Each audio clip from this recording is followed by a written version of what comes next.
Hello, everyone, and welcome to Fleet's Random Ramblings. Yes, 111, three numbers, all in a line.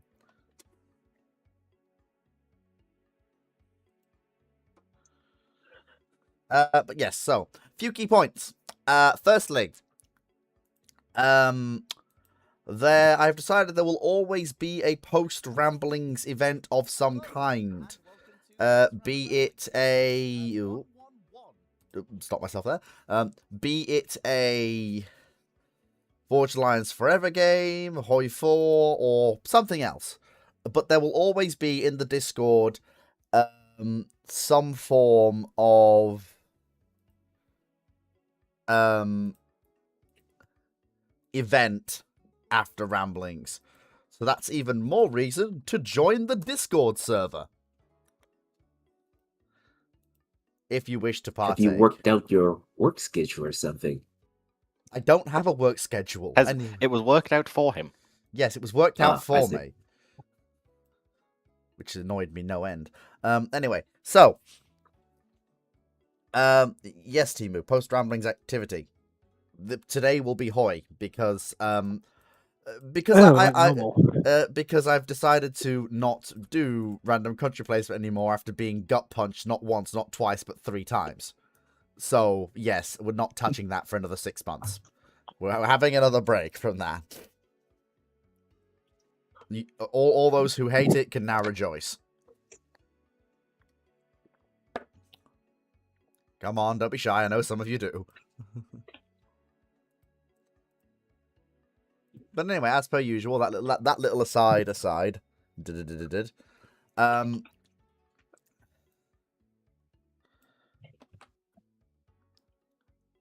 Let's crack on with the questions. As usual, starting with the Patreon questions. And we'll go from there.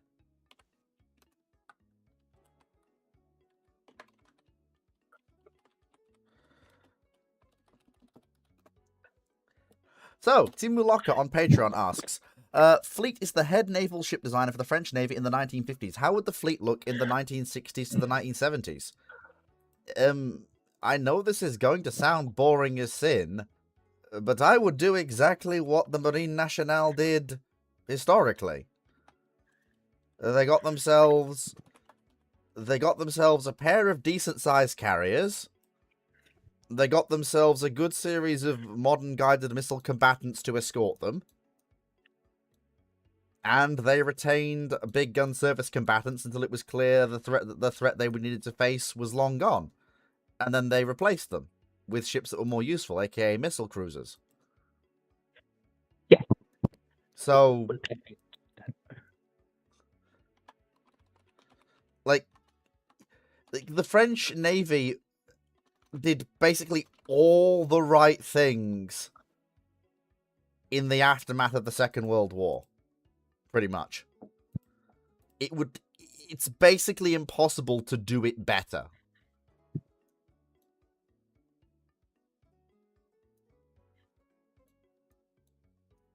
We could do it a little bit better. Yeah, And I mean, the only thing I was thinking was maybe, and this would be like an if budget allows sort of thing, but maybe start putting some of the infrastructure in place so that later projects can be, like the nuclear stuff can be accomplished more quickly. Yeah. I mean, if I have a choice, and I could start training up start training up your skill base for that earlier. Yeah. If I can... You can't stuff really. Like that. Yeah. For nuclear, you can't, because until someone does it, no one knows the skills you need to do it. Yeah, Charles de Gaulle was a massive effort. Like, Charles de Gaulle took 11 years to build and bring into commission. Like, I'm not saying you start building her. I'm saying working on like the industrial chain to support building her, or something like her a little earlier. But the only part of that the French are lacking is the ability to make shipborne nuclear reactors, which nobody has until the Americans built their supercarriers. Sure. And France builds Charles de Gaulle because they don't know what they need. But the only thing I think you can improve the French Navy in would be buying into Talos. Don't. I believe the French Navy had a lot of Terrier combatants. Yeah, which is why they should get in on Talos. For the roles the French need it for, Terrier's fine. The French don't really have a need for a Talos equivalent.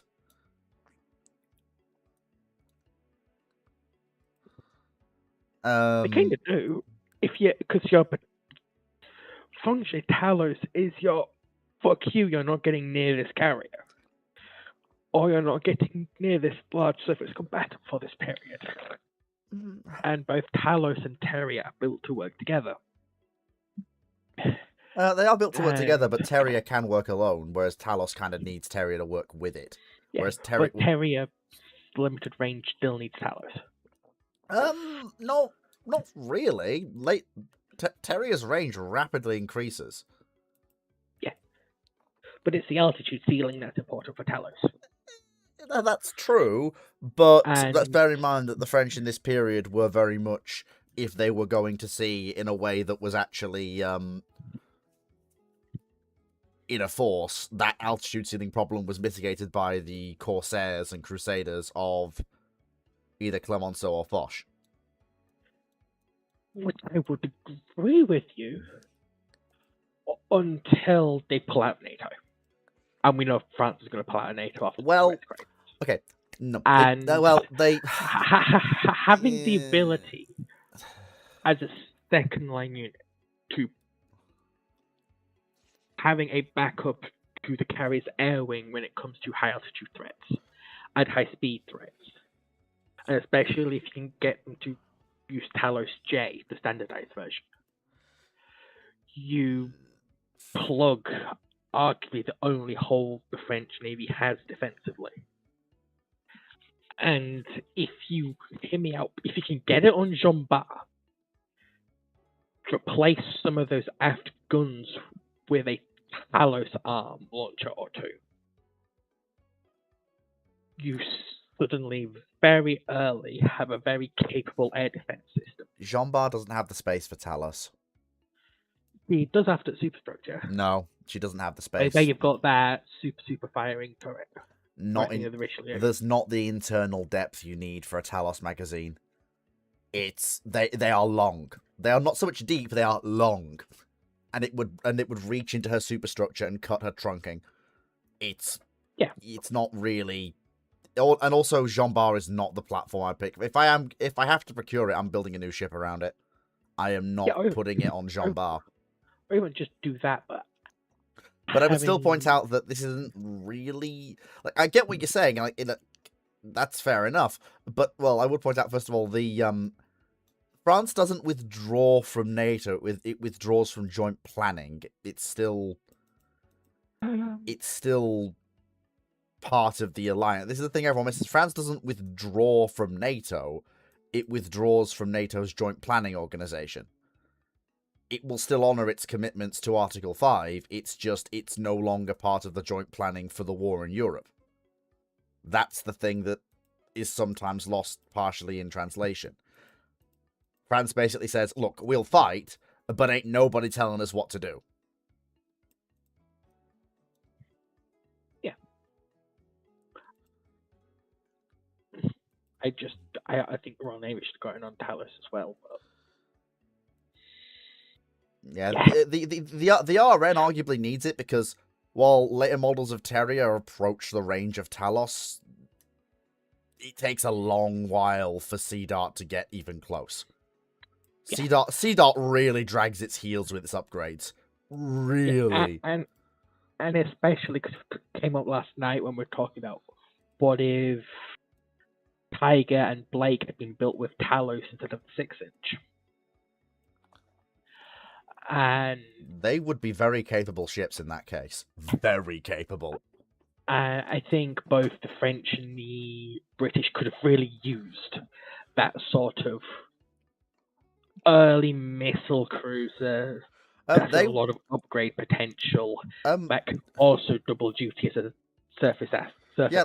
Like, if Circus you, combat asset. I mean, we know what Tiger would look like with Talos. It's the Dutch de Zeven Provinciën class. Because they got it. They were refitted with it. Yeah. That's what it looks like. And look at the utility that gave the Dutch. Yeah.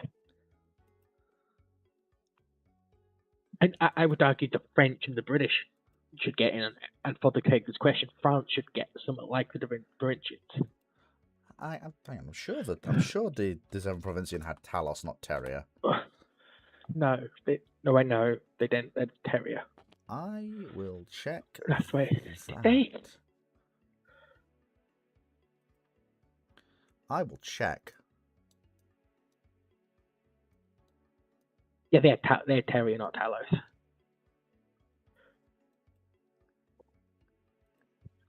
But Fair enough, but even so, Terrier's still capable. yeah, but for Even giving them Terrier would be fine. none of that, it's Terrier's really good for ship defense. Talos' main role is as task force defense because of its significantly longer range, especially when you get hit the standardized J models. Yes, but Terrier could also do that once you get out of very early Terrier. By late models of Terrier, you're talking hundreds of kilometers of Terrier range, caps out around 90 nautical miles. which is fine for task force defense. It's only when you're Talos, talking. you're looking at reaching 240 nautical miles. The problem is you can very Which- rarely make use of that range because of the way Talos is guided. Yes, unless you're fighting at relatively high altitude or high angle targets. Yeah. And given the main threats to carriers in this period are stuff like P5s and P15s, who have an operational launch range of 140 nautical miles. Talos is still a capability you arguably should have for a defensive asset.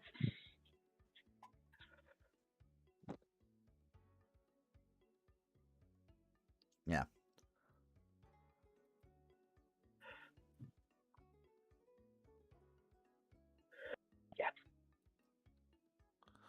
Patreon asks, sorry, not Patreon, Brandon Larson on Patreon asks, the year is 1985, and you, the panel, are tasked with designing a guided missile destroyer with a maximum displacement of 10 to 24,000 tons, although it can be smaller, for the USN, Royal Navy, Soviet Navy, Italian Navy, Japanese Navy, People's Liberation Army Navy, or the French Navy. What is your design? How many do you build, and what do you arm it with? So the only nation that's really in the market for a new generation of guided missile destroyer at that point is the big three. Well, sorry, it's two of them, because two of them have a need for it and a desire for it. So it's the Royal Navy, it's the Soviet Navy, and maybe the Japanese Navy and the PLAN. The USN is getting going with Arleigh Burke and the Arleigh Burke program, so they already have their new generation destroyer in hand. It's basically, yes, the RN has Type 42, but if we're talking proper full-on, I mean, as Dr. Clark himself has said, and everyone else I know has said, and I think we're in agreement here, 42 is and always was a budget option. It was the least bad budget option, but it was still a budget option. And by 85, they've been in service for what, about... Yeah, they've been in service about 10 years. So yeah, you could say that a replacement is due, or at least the beginnings of a design for a replacement. Bearing in mind it's going to take at least 5 years to go from design to keel laying. So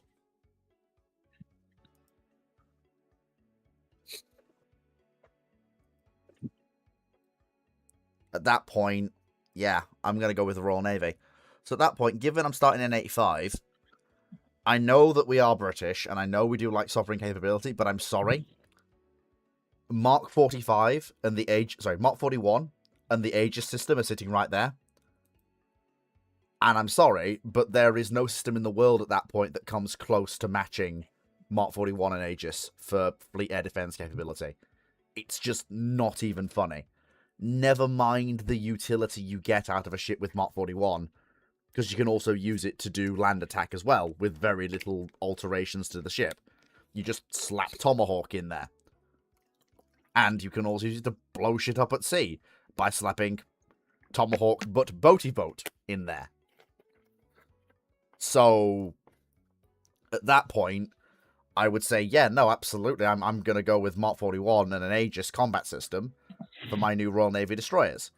Now, I would probably buy into Standard Missile at first, but I would definitely work with partners in Europe to develop a European missile with similar capabilities to Standard Missile 2 for European vessels as a whole, because as we know historically, and as we see, various European navies also rapidly proliferate Aegis across their combatants as well.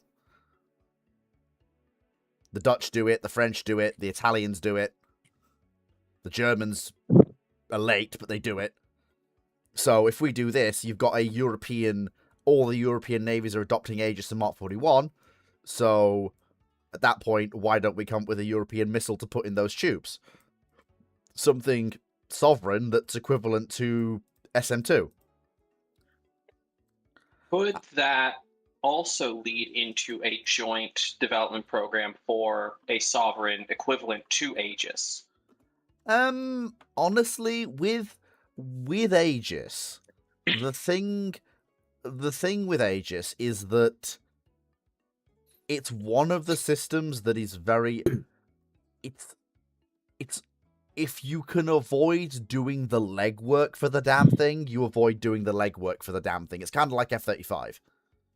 If you can avoid doing the majority of the legwork for the bloody thing and take benefit from it, you do. Because it's just so damn good, but so damn bloody costly to develop. It's... Is this about Royal Navy getting into the Aegis program? Well, whether we get into it or we buy into it or we piggyback off it, I want Aegis on these ships. From what I'm reading, the Royal Navy did try and buy into it. And they got told, sure, if you shoulder 40% of the cost for it. Which the Royal Navy and the British government went, no. Give it just how expensive Aegis was. When was this? When did they try to get the date matters? When was this? When did they try to get into it? 88. 88? Yeah. Well, I suppose that's 2 years after this. I suppose you can say, like, well, since I have the control here, I'm gonna say I don't care what it costs. Like, I would rather buy into this and actually, have part of it be sovereign British at that point. Because our next generation destroyers are going to bloody need it, and they'll be worse off for the lack of it. Do we want to shoulder 40% of the development costs of this system that A is already in service with USN warships? The Ticonderogas are in service by this point, so it's a proven system. And do we want to shoulder 40% of the development costs for it? Or do we want to shoulder 100% of the development cost of developing a similar or slightly worse system for ourselves? The answer to me seems pretty bloody obvious. Sure, the costs involved may seem like a lot, but if you bear in mind the cost of developing a sovereign system, which is what the Royal Navy had to do anyway in the 90s, for the systems that went on 45...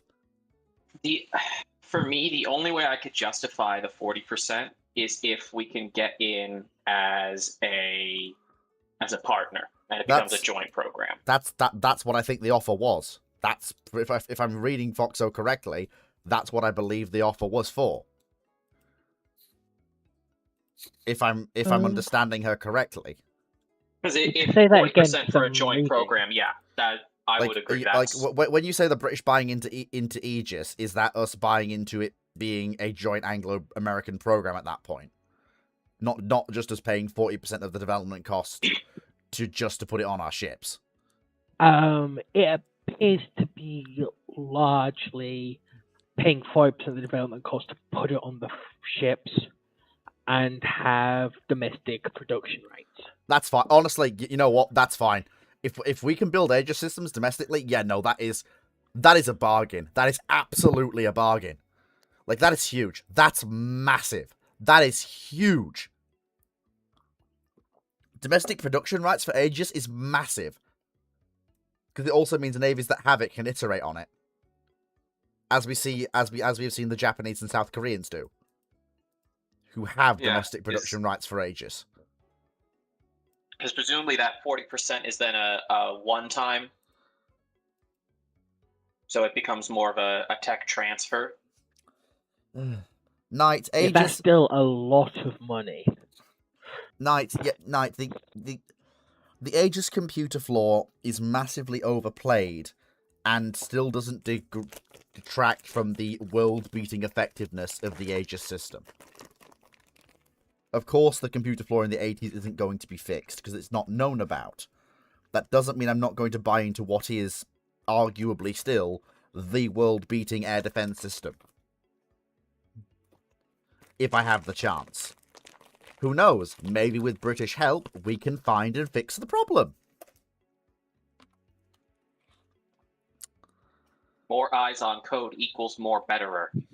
But anyway, the point I'm trying to make is, I don't quite want, a Tycho's level of VLS. That is a tiny bit excessive. I probably want something a little bit below an Arleigh Burke. So I probably want...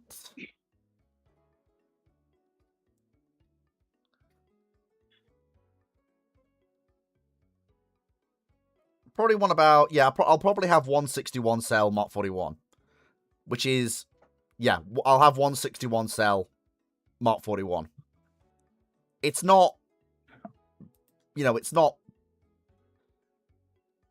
amazing, but what it does do is it means I can concentrate my gun and VLS pack forwards and save my aft for helicopter hangar and towed array sonar, which it makes the ships cheaper and makes the aft of the ship a lot easier to manage from a logistical perspective. You've not got a Mark 41 VLS cell dunking down into the helicopter hangar.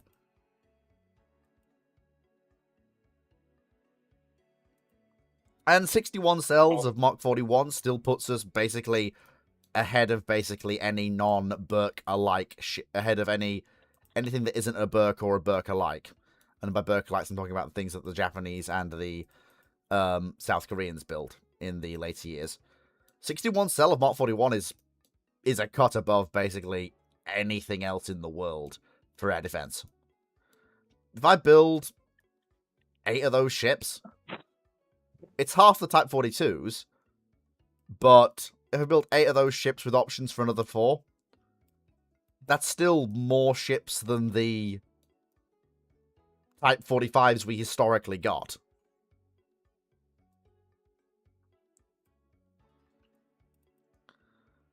Yeah, I would say 8 is probably a good number. Knight, will you drop it? Yes, a lot of people died as a result of the glitch, but that's like saying a lot of people died in locomotive boiler explosions, therefore we shouldn't use locomotives. Or... Because don't judge it on how many people died because it failed. Judge it on how many people saved because it worked.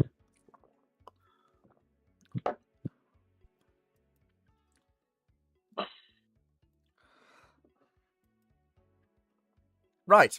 Okay, so that was... unless anyone else has anything they want to add to this hypothetical Royal Navy destroyer. No.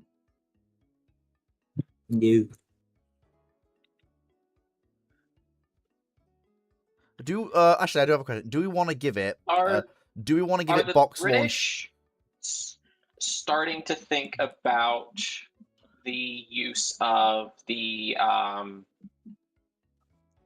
IEP propulsion for Queen Elizabeth yet, or no? that later? Oh god, no. We're still. These Okay. will be like 42. These will be Kogag. These will be combined. They'll either be combined gas, or combined, or Kodag, combined gas and diesel electric. Okay. Probably, given we have experience with it with 42, it'll probably be Kogog. So combined gas and gas, so a cruising gas turbine and a sprint gas turbine. Yeah. That's what I figured it would be, but I didn't know when that thought process had started for Queen Elizabeth, whether or not that was something they were already considering or that was later. Probably these ships don't need to do more than 30 knots on a sprint, given that the Invincibles they will be escorting can't do more than 30 knots, I don't think.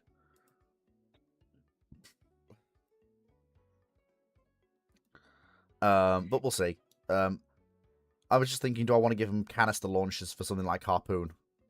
Or do we... Because I'm just thinking, do I want to give them canister launchers for Harpoon and therefore save their 41 for land attack versions of Tomahawk?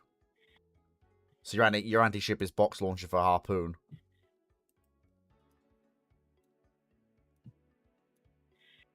Or, yeah, for Harpoon.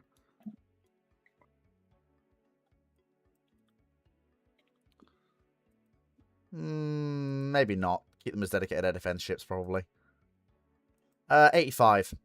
This is supposed to be designed in 85. Kiel probably laid 87 to 89. I would guess. I'm probably only going to get, since I'm having to buy into Aegis to build this bloody thing, I'm probably only going to get 8 ships.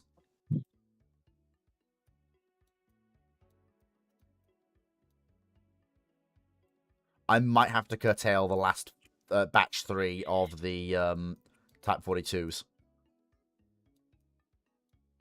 Although actually, oh no, they're going to be all in service by the time these ships are being planned.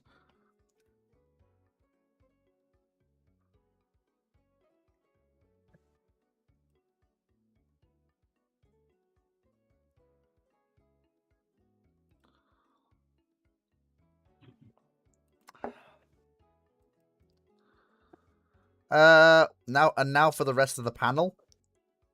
Oh, okay. I guess apparently everyone's supposed to have a crack at this question. That's gonna take forever and a day.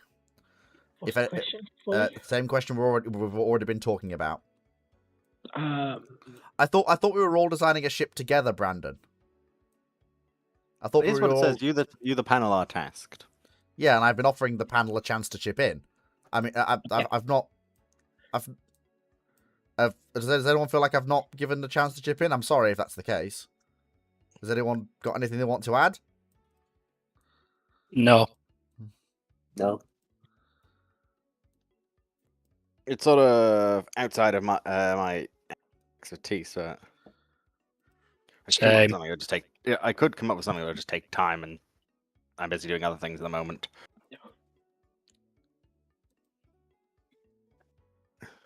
I'm just sort of looking at the options and like the navies that probably could use a guided missile destroyer are navies I'm not familiar with. Okay, so let's start with a StreamerBot question, and then we'll go from there. Knight6831 asks, do you think the ship girls who have launch days that are at the start of the Chinese New Year would be okay if the Kanda? That's not what it says. It says commander. What the hell is a Kanda? What the hell is a Kanda? Anyone know what a Kanda is? I don't know. It's a propaganda. Hey, would be okay I was if thinking it was a Canadian nuclear reactor. Would be okay if the commander took the new Dragon Emperor girls out to the opening night celebrations. I don't know. Dragon. Oh no. Sorry. Oh no. Different thing. I'm going. Oh no. At things are going to explode. So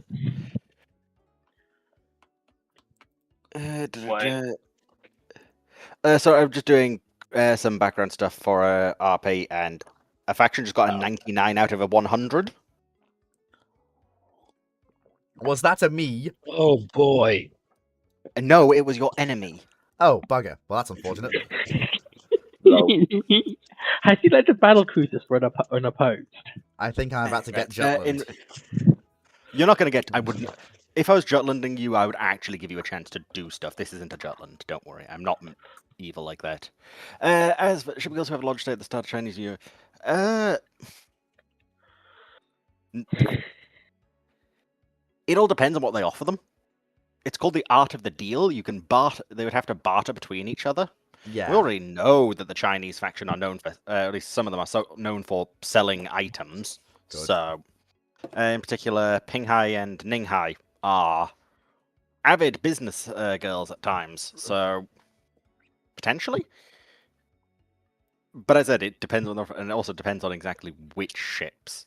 So,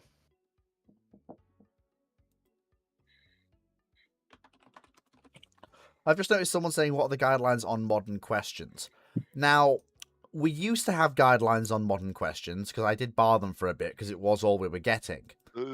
And then they sort of died away, and then we sort of said, all right, you can start asking them again. But I am noticing again, a lot more modern questions are coming back. And A, they tend to cause a lot of disagreement between the panel. And B, none of us are really experts on them.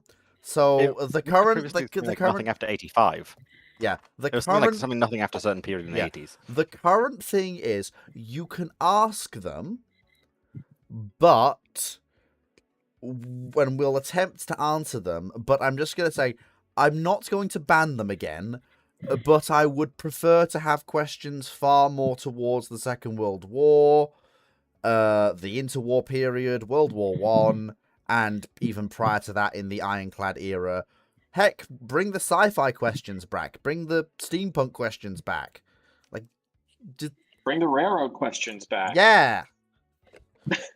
Like, You've- look. We're, You don't we're just not ask deficient in the railroad department anymore. about ancient world stuff. Yeah, because that, like, Foxo and Guy went ham with that whole what if you Oh, transferred no. the Portuguese back to Okay. Africa. That was hilarious. You see the latest question. Transferring Nigeria back to Africa in, like, 1600. Fox will get Francesco Caracolio back. Oh. That's mean. I don't know if I'm Chandler. allowed to Mean. post her on Fleet Server. It's officially speaking, the outfit is not breaking Discord's terms of service. I would rather we not do that. Well, then Please. fine, you'll just have it DM'd to you. No. It's what the question asks. Okay. So, next question. Typical gunnery officer. So, do you think the proposed USN frigate design would have equal capability and firepower as the Cold War era Bronstein, Knox, or Garcia class frigates, but with the 2020s design, weaponry, and sensor suite? They don't even have that. Just for reference, these new frigates that the USN is building in their Batch 1 form do not have VLS, they do not have a towed array sonar, they have a 57mm gun, and they can't carry a bloody Seahawk. Yeah, they're Coast Guard cutters. That And for example, a Knox carried an 8-box launcher for Sea Sparrow, a 5-inch gun, a towed array sonar, and could carry a Sea Sprite Helo. A Knox class would be preferable. That's where we are. A ship from the 1960s would be preferable in capability to these new bloody shit boxes. Now, what Flight 2 will bring, we'll have to see. I hope Cyclic is right, that this is only going to be a batch of 4 ships, so the US can say they're building something, and they actually do some reworking for Flight 2. And it at least gets some VLS for point defense AA missiles, and a towed array sonar, and its hangar reworked so it can carry the Navy's version of the Seahawk. Because everyone's saying, and for everyone who's saying, and I've seen this so many times, but it can carry the Coast Guard Seahawk. Yes, but that's in a hangar designed for what the Coast Guard needs, not what the US Navy does with its helos.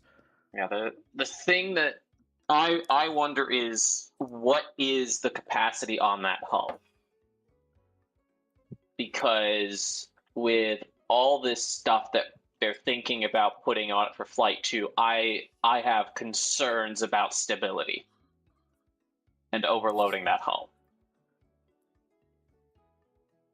So even if they do it, I am worried that Flight 2s are going to behave somewhat like They're gonna have to. 19, the They're gonna have to the insert a early section into the 30s hull. Japanese ships. They're gonna have to insert a section into the hull. I'm I sorry. don't even know if that's going to be enough. I don't know if there's enough width. It's not gonna be. When I say VLS, it ain't gonna be Mark 41. I'm just putting that out there. It ain't. It ain't gonna be a Mark 41 of any sort. That is just. If you're thinking about that, that ship has sailed. That died with Constellation. Unfortunately, Yeah, the new US. I'm thinking, can you get the radars high enough without the damn thing rolling over?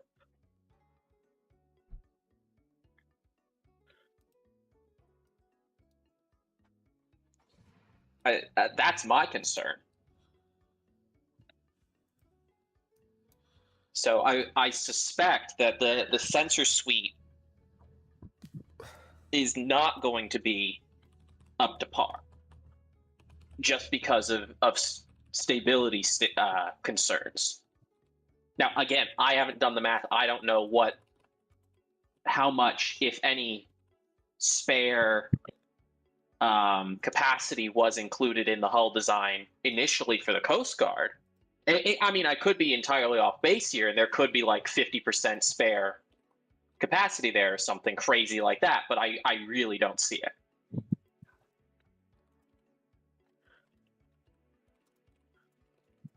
So that's my concern is is this thing going to become overloaded just from sticking all the sensors on it and roll over as soon as it gets hit with a stiff breeze? Well, luckily, we know the pedigree of the ship class it's designed from won't capsize itself in even the most hard of hurricanes that hit the Gulf. So it's got good bones. But I don't think it's carrying anywhere near as extensive as a sensor suite. It still has to carry a very expensive one for its Coast Guard duties. Okay. Because I don't think these issues will happen with batch 1. If batch 2 goes ahead and some of these modifications that they're talking about for it go through, that's where I get worried. Because for all of that, you're going to be putting a lot more sensors very high in the ship.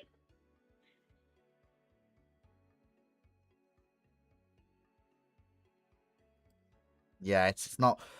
These new frigates are going to be a disaster. They're either going to be stable ships that have no capability, or they're going to be ships that are a new low for the USN in terms of habitability and procurement. They're going to make the sailors on the wish for the fucking LCSs. Like, just that's what we're looking at here. They're going to make the LCS classes look like attractive postings. 9631. Why might most of the Japanese Coast Guard patrol ship launch days not be recorded, as a lot of them are not recorded even on the Japanese Wikipedia? To tell you the truth, I don't know. I mean, I went to the Coast Guard Museum in Yokohama, and the lads went to another one, but we didn't really see any. Well, to be fair, we weren't really thinking about it as a concept as to why the launch days weren't recorded, but also, I mean, I don't know. I suppose you'd have to ask, and unfortunately, I'm no longer in Japan. I've not been in Japan for 3 months. I suppose you'd have to write a letter to the Japanese Coast Guard themselves and ask. I don't know. Or possibly, maybe Google has the answer? But then I suppose if you are saying you've been on Japanese Wikipedia, that means you have done some digging to try and find it out. So in that case, I have no idea. One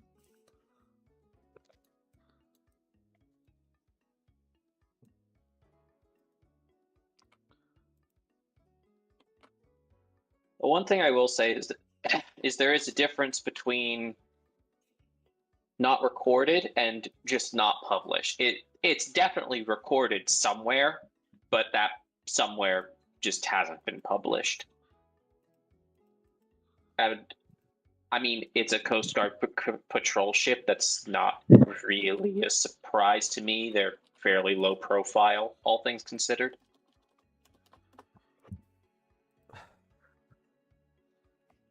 There's also many different types of patrol vessels. Is Yeah. there like a It- specific it one ju- you're it just talking? strikes me Or- a little as a question of, or a case of just getting on with it rather than making any sort of fuss in the public eye.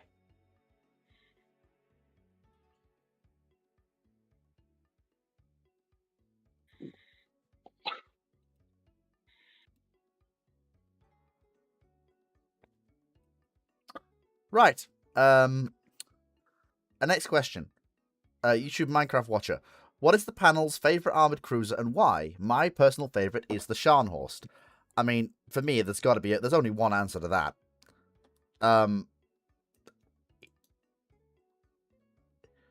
It's arguably the best looking and arguably one of the most powerful armored cruisers ever built. Rurik. She looks right. She's a capable combatant. She looks right. She fights right. Just everything about her is just yes, please.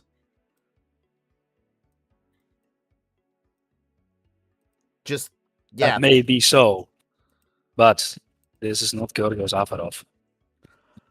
Also, did you guys hear that? Seeing as this has actually been brought up, did you guys hear Avarov moved under her own power this year? Wait, what? Yeah, she went to meet the that new Greek frigate.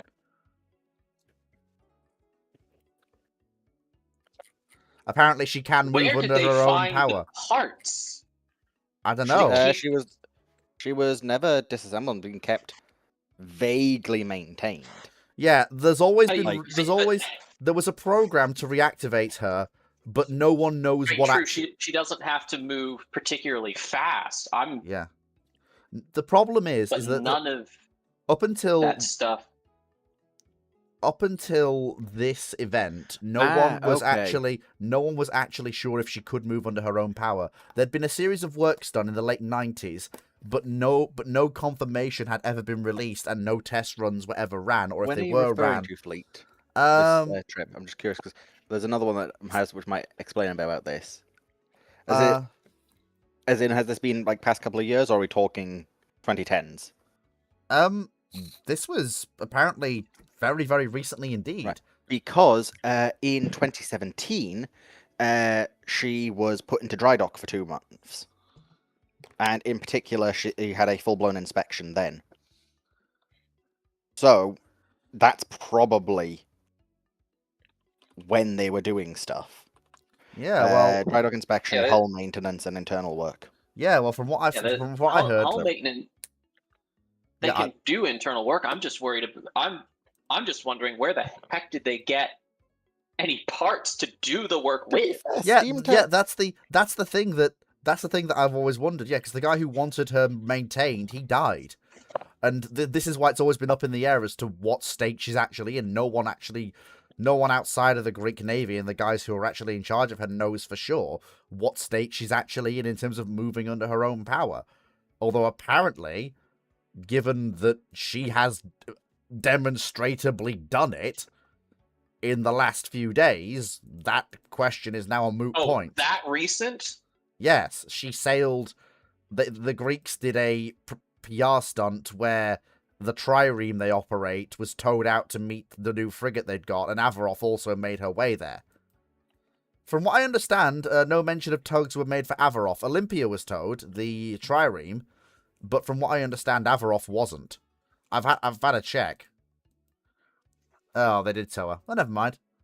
So the question is still unanswered. The question about whether she can move under her own power is still unanswered. Going back to the question, it would be a tie for me between Georgios Avarov and Rurik. I think they are both sort of They've got the that look about them. final. They're the final generation of the armored cruiser. Yeah, and They they've got are, I would argue, the ultimate, because I don't like the warriors. Is it with the single turrets on either side? Not Yeah. a big fan of those. All the minotaurs. They're having a twin turret fore, twin turret aft, and then 2 sets of twin turrets and that they've are got of that smaller look. caliber. Just look good. Yeah, and the 3 funnels in the middle. It's kind of the quintessential armored cruiser look. Late armored cruiser look. It's very, very classic. Admittedly, I'm not a fan of their gun calibers, but that's just me. Like, I like that I like that what's called Avarov at least uses 9.2s. Not so a big fan of the 7.5s. And Rorik, why are you using 10-inch guns? Why did you let Vickers sell you these? The 10-inch gun was all in vogue for last generation armored cruisers at the time. The Americans fell victim No, they to it. weren't. The Americans fell victim out of the last generation of armored cruisers built. If we count Rurik and the American ships, that's 7 vessels that have it out of a total of. That's at least 40% of the last generation of armored cruisers that have that gun. And they should be shot over it. It's not the look. The 10-inch gun is inefficient. It's not a bad weapon. It looks ugly. It does not. Also, the fact that the US one was a 40 caliber. It was fine. It wasn't. Also, you do have me worried when you've said they got a 99. I'm worried now. I'm scared. I'm gonna get. You should. I'm gonna get. Things might not go well for you, but it's not going to be crippling. Look, as long as it's at sea and not on land, that's all that matters. It is at sea because I don't touch land. That's fine. Unless all of a sudden anything that is called a land ship is moved over to me. No, stop that. Then, hey, the Dragonoid Imperial Landship Division is fully under the control of the Navy, and it works well. We will have captains and commodores of our armored fortresses that take place on land. God damn it. Anyway, let's not bring that into this or now. you could just invest in armored cars with anti-tank guns on them. Anyway, so moving back, so who else? So who else hasn't said what their favorite armored cruiser is? Foxo, Moe, turrets, and I guess Guy said Vorofso. Okay. Yeah. I'd like to bring one forward. Uh-oh. My favorite armored cruiser, HMS Invincible. That doesn't count. She's an armored cruiser. No. Right, if you're going off that, she's a dreadnought armored cruiser. Yeah, she's not which an armored. therefore She's is an not armored part- cruiser. Which It's is in the not name. part of no, it's not. Which is not part of the classification. Yeah, she's their own thing. She's not quite a battle cruiser, and she's not quite. If you want to go off that definition, Yeah, exactly. Yeah, but she was built as a dreadnought armored cruiser. She was built as an armored cruiser. Therefore, she's an armored cruiser. Yeah, well, you could say that by that definition. So is Blucher's also not a dreadnought armored? Is also a dreadnought armored cruiser. no, she was actually built as she was built as an armored cruiser, not a dreadnought armored cruiser. She's an Well, armored cruiser. she was built to the same sort of design style and lineage that Invincible was built to. They were both different answers to the same problem. They're both armored cruisers. I don't They're both like you having the Invincible. All right, I'll let you have the. I would Invincible. personally say that's Invincibles are cheating. It is but- technically, but let's let Moe Moe? and Four Turrets have their say.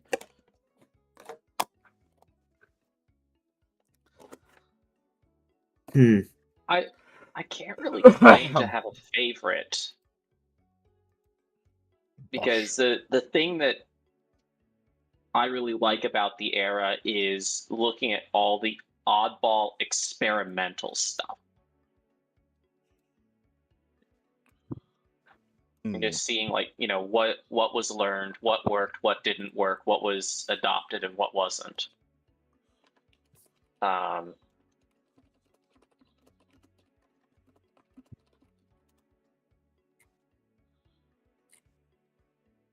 So, my answer is anything that tried something new, even if it failed, basically. That would be Blucher, basically betting on the wrong horse for what the. That would be Also, I'll throw an honourable, if possibly semi-cheating, one for another one I think actually looks really nice. The Ibuki class of armoured cruisers. Yes, they are armored cruisers. They absolutely are. They are not battle cruisers. Again, this is a case of retroactive application of... Very much retro. But they once again 3 funnels, two twins fore, one aft, and then 4 twin secondaries. Normally, I don't like the Hexnaut design, but Hexnaut, when you're using smaller caliber secondaries, She's just looks good. She's just a bigger Rurik and a bigger Avaroth. That's all they are. That's what the it's just embiggened. Exactly.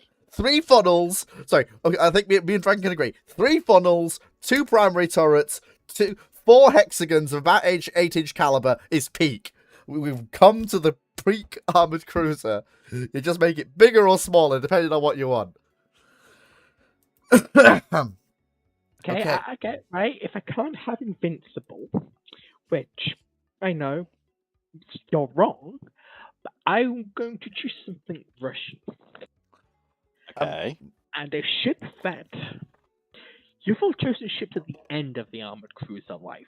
Yes. You can choose I one of the would early like ones. to choose the Russian armored cruiser Gerzog Edinburghsky.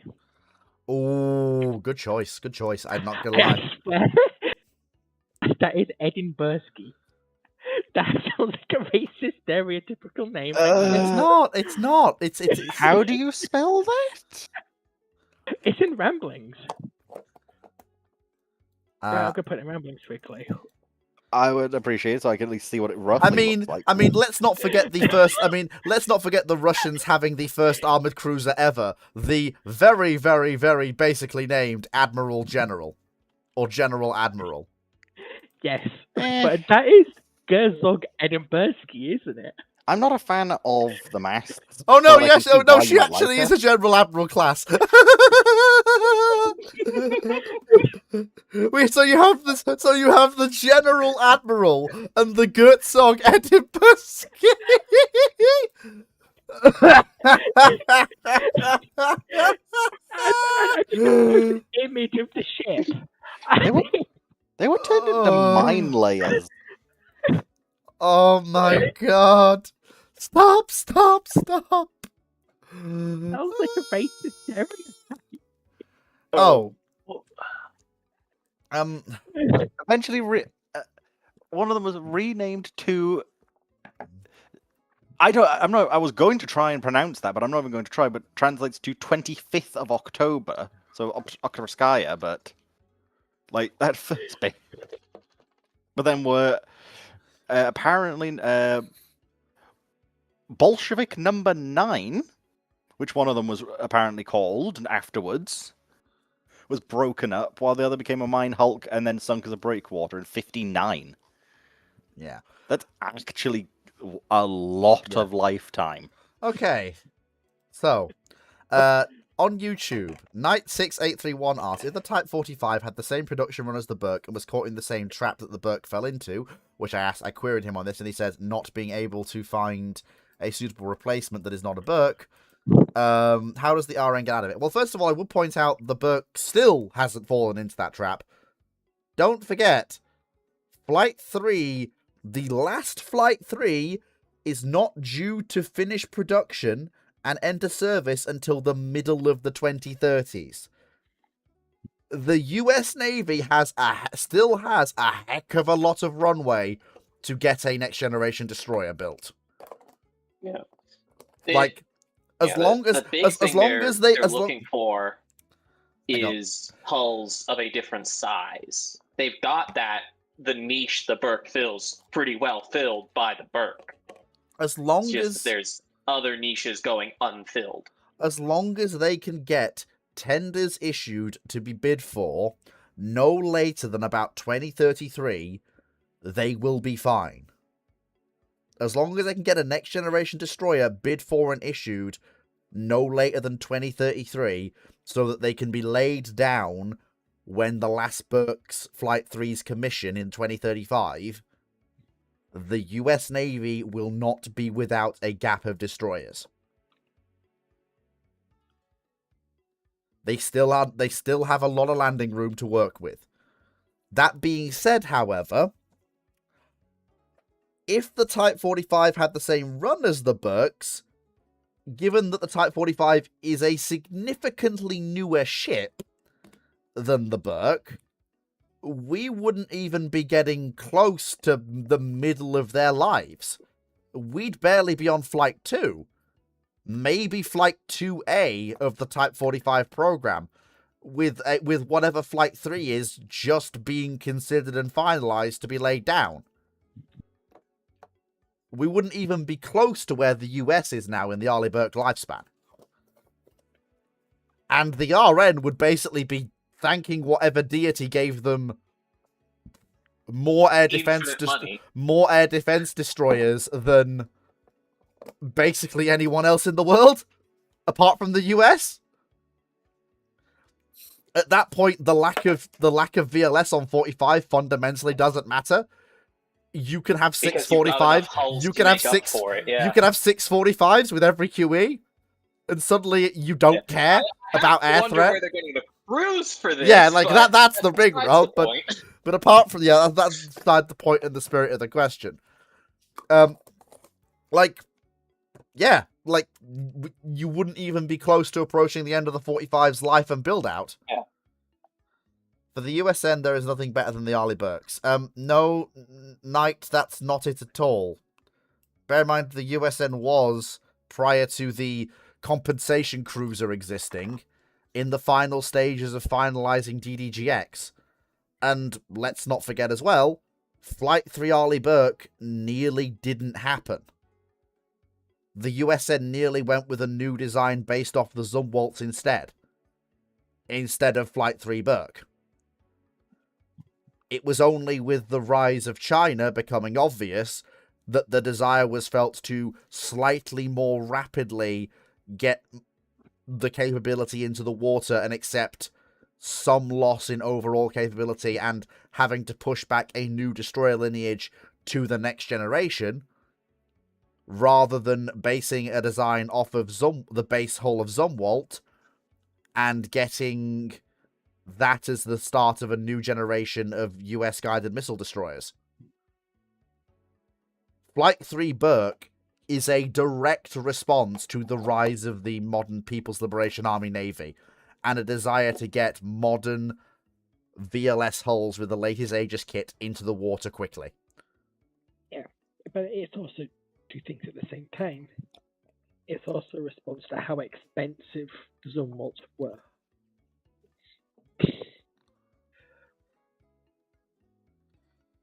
Because as much as people hype on the Railgun project spiking the cost, the fact of the matter is the Zumwalt hulls were significantly more expensive to build and take longer to build.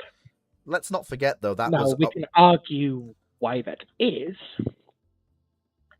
but with a US Navy that's needing to bulk up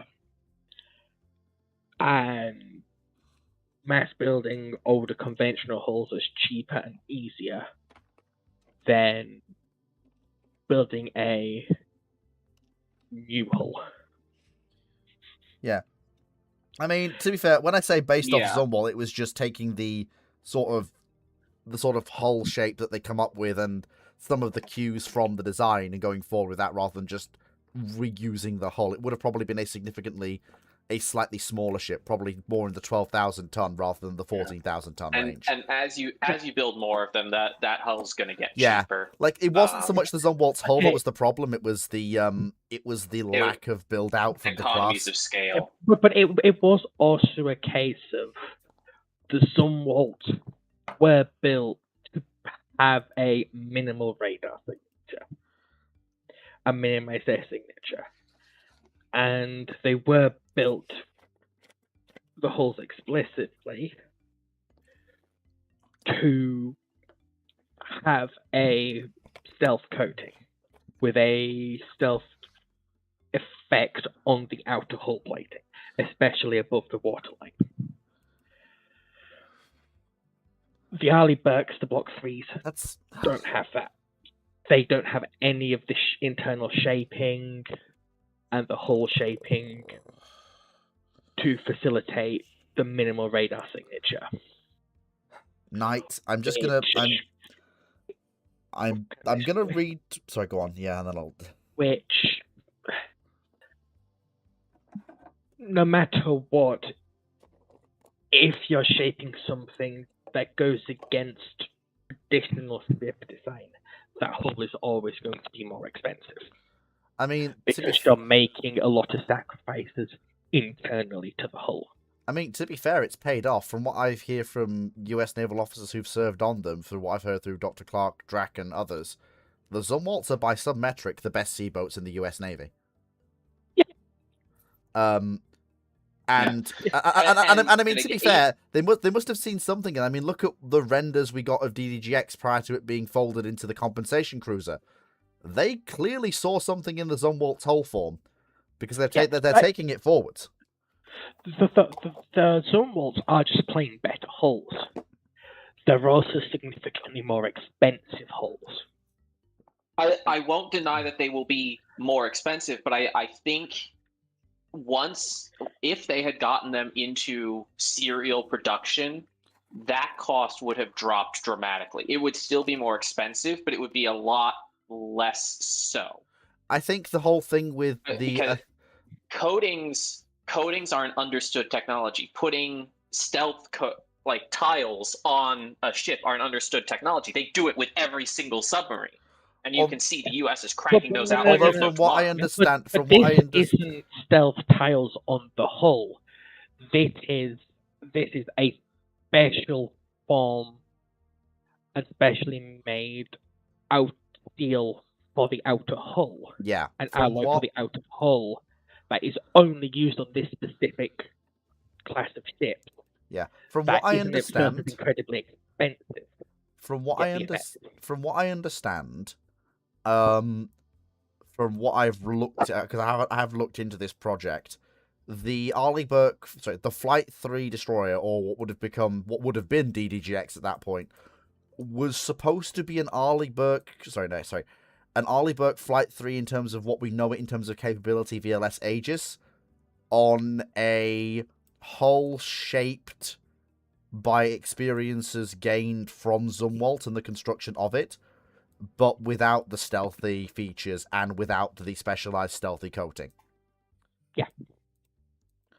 Which does remove some of the cost elements. Not completely, because they would be larger ships, to be sure, but that's a recognition of what we've seen out of, a lot of the powers realize that, unfortunately, if you want to be a peer naval destroyer in this day and age, you gotta get bigger, Chief. Yeah. And the issue isn't that these hulls that don't have the stuff features are disproportionately expensive. It's that the Arleigh Burke hulls are dirt cheap. Yeah. Because there's millions of spare parts for them. The spare parts are all over the planet. Yeah. The Arleigh Burke you get there eventually with a new hull, but again, it's eventually. Yeah, you've got to eat the upfront cost first. Well, it's not that it's the hulls take longer to build, and you're in a time where you've got limited build capacity. You need to build. Yeah, of course, knowing what we know now, I think everyone can agree, given what we know now, given where the US is now, I think I can safely say that despite the added cost and despite the somewhat slower rate of production it would lead to, they should have gone with the Zumwalt-based design. But again, hindsight's 2020. True. So. Very true. I disagree with that sentiment. Why? I'm not saying you're wrong, but I'm genuinely curious. I just don't think the added capability is enough to justify the extra cost. It's not so much about the added capability, it's more setting the foundation for a new generation of USN destroyers. Basically starting the Burke process again. It gets a new type of hull form in the water, and which then you can use all of that research scaled up and scaled down. I mean, you don't reuse the hull itself, but you take that hull form and you can then scale it up and scale it down, and that becomes the basis for everything you build next. It starts the Burkification progress all over again, as painful as it is, but it starts it now in peacetime before a major event occurs. And I mean, it also would give Eh. you a leg up on in this alternate timeline a theoretical constellation program, because you then have a hull form to work from that you can base on. Eh, The I think it's fundamental- just down to personal opinion. I'm not a fan of the Zumwalt hull form. but I think I, think I that's don't think fair. it does any. I just don't think it's anything extra or special to worth Not bad. considering. I don't think it does as much as it was hyped up to do, but I do think it does have advantages. Seakeeping, for But one it's- thing. But its Yeah. main advantage was that it can be a low. It can be has a very low radar signature.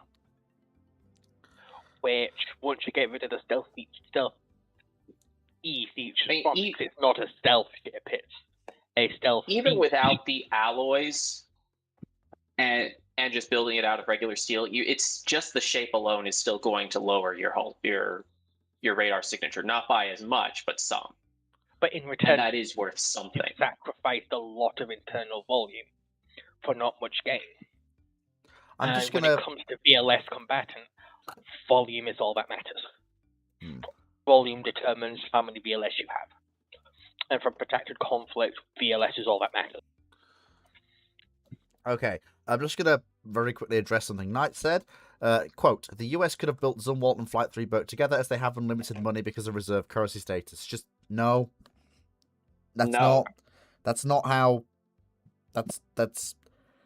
The There's USN... no such thing as unlimited money. Just because the dollar is the reserve currency, that doesn't mean the US has unlimited money. When the pound was the reserve currency of the world, that didn't mean the British Empire had unlimited money either. Let's not forget, during the height of both nations' power, both had to consistently cancel or scale back procurement procedures owing to a lack of money. Both the British Empire did, and the US Navy did. In the 1860s, at the height of Pax Britannica, right after the building of HMS Warrior, the British Parliament and Admiralty were considering, can we build a budget version? And in the 1980s, at the height of Pax Americana, the height of the Cold War, when the US Navy is riding absolutely high, they still don't get strike cruiser.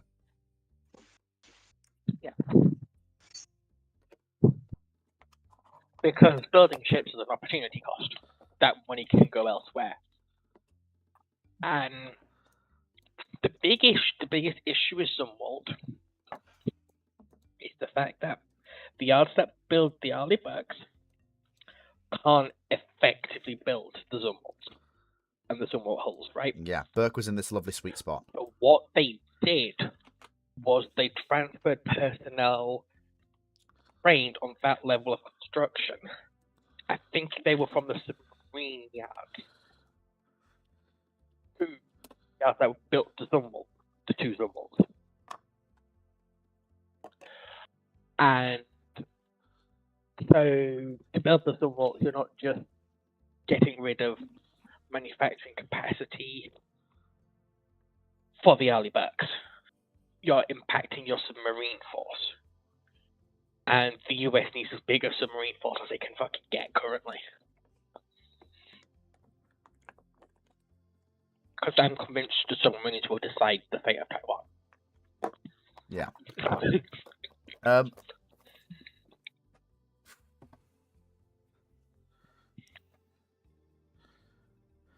Typical gunnery officer asks, question 2 related to question 1. Do you think the role of the proposed USN frigate will be convoy escort and secondary or tertiary screening assets for amphibious strike groups, like plane guard and ASW escort? Well, that was supposed to be one of Constellation's roles, which this new ship can't even do in its Flight 1 form, for the reasons we listed previously. But do you want to know what it can't do? The most important role that Constellation was supposed to do? And the reason it had Mark 41? The thing with Constellation was, given the size of the expected People's Liberation Army Navy in any hypothetical war that the USN expects to fight with Constellation on hand, given the salvo weight of PLAN carrier-based strike groups and PLAN surface and subsurface combatants, the Burks and the Tychos were not expected to have any room for TSAM in their Mark 41s. One of the major roles for Constellation was to be the barges that carried the TSAMs in USN carrier and surface action groups, so that the Burks and the Tychos did not have to lose valuable Mark 41 cells for ship attack missiles. And that is something that no version of this new USN frigate will be able to do. The one hope is that that's what the Defiant class bring to the table, where they're turned into same ships.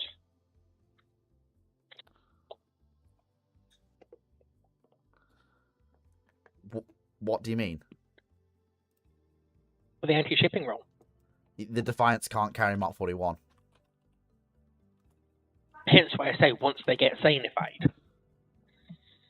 Oh, you mean the bloody compensation cruisers? Yeah. Or alternatively, they take the role of the missile barges, and the bloody Arleigh Flight 1s can carry the Tomahawks. Yeah. Yeah, we can hope, but that's if any of the Defiants get built, which I still don't believe they will. I believe they will. Because Or- the next government in America will have to rip them from their cold dead hands of the US Navy. Or if they do get built, I still think I'm not going to reopen this again because we don't agree, but it's fine to say I don't think the USN is as attached to these as you think they are, but again, I'm not going to reopen this because we don't agree. I just think it'll be really, really funny when that thing gets reshaped into the form of DDGX, and the U.S. Navy's like to the Congress, "These are battleships. Build these. It'll be fine." See, these are our battleships. It's just a mixture. These are of water absolutely and DDR. not guided missile destroyers. These are absolutely not strike cruisers. Just after they're battleships, not cruisers. Battleships, yes. We know you honest like stuff, battleships. not a strike cruiser. Yeah, because do you know an annoying fact? The people in Congress were born and built during a time the US Navy still had actual battleships in service. And not in technicality.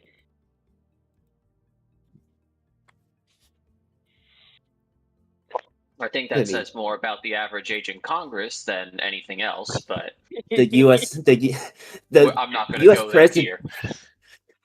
the past few U.S. presidents' birth year has been 1946, since starting with Carter, I think. Obama's the only exception, but he's still in the boomer He was born in 60s, I want to say. category. He's 61. He's born in 1961, so he's still in the boom. He's tail end of boomer, but you know.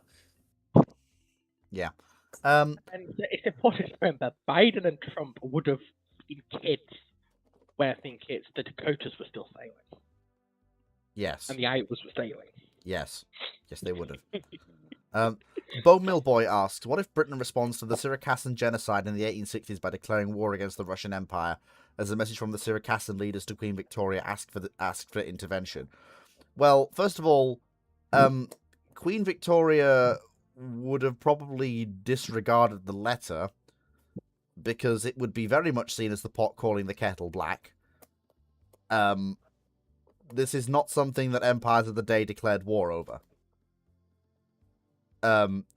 Because it set a very dangerous precedent that nobody wanted to set. This is just like, I'm sorry, this is one of those alt histories that just falls apart I can't take it forward because the premise makes no sense. A, if it was felt the Queen would be inclined to it, the civil service and the government would have made sure the letter never reached her. Because doing this makes no sense. There's no strategic aim that benefits Britain here. There's no... It's not it's hot off the heels of the Crimean War, which has already curtailed Russian expansion and secured the Turks. It would be seen as a massive slap in the face to Russia. After another slap in the face to Russia they've already accepted.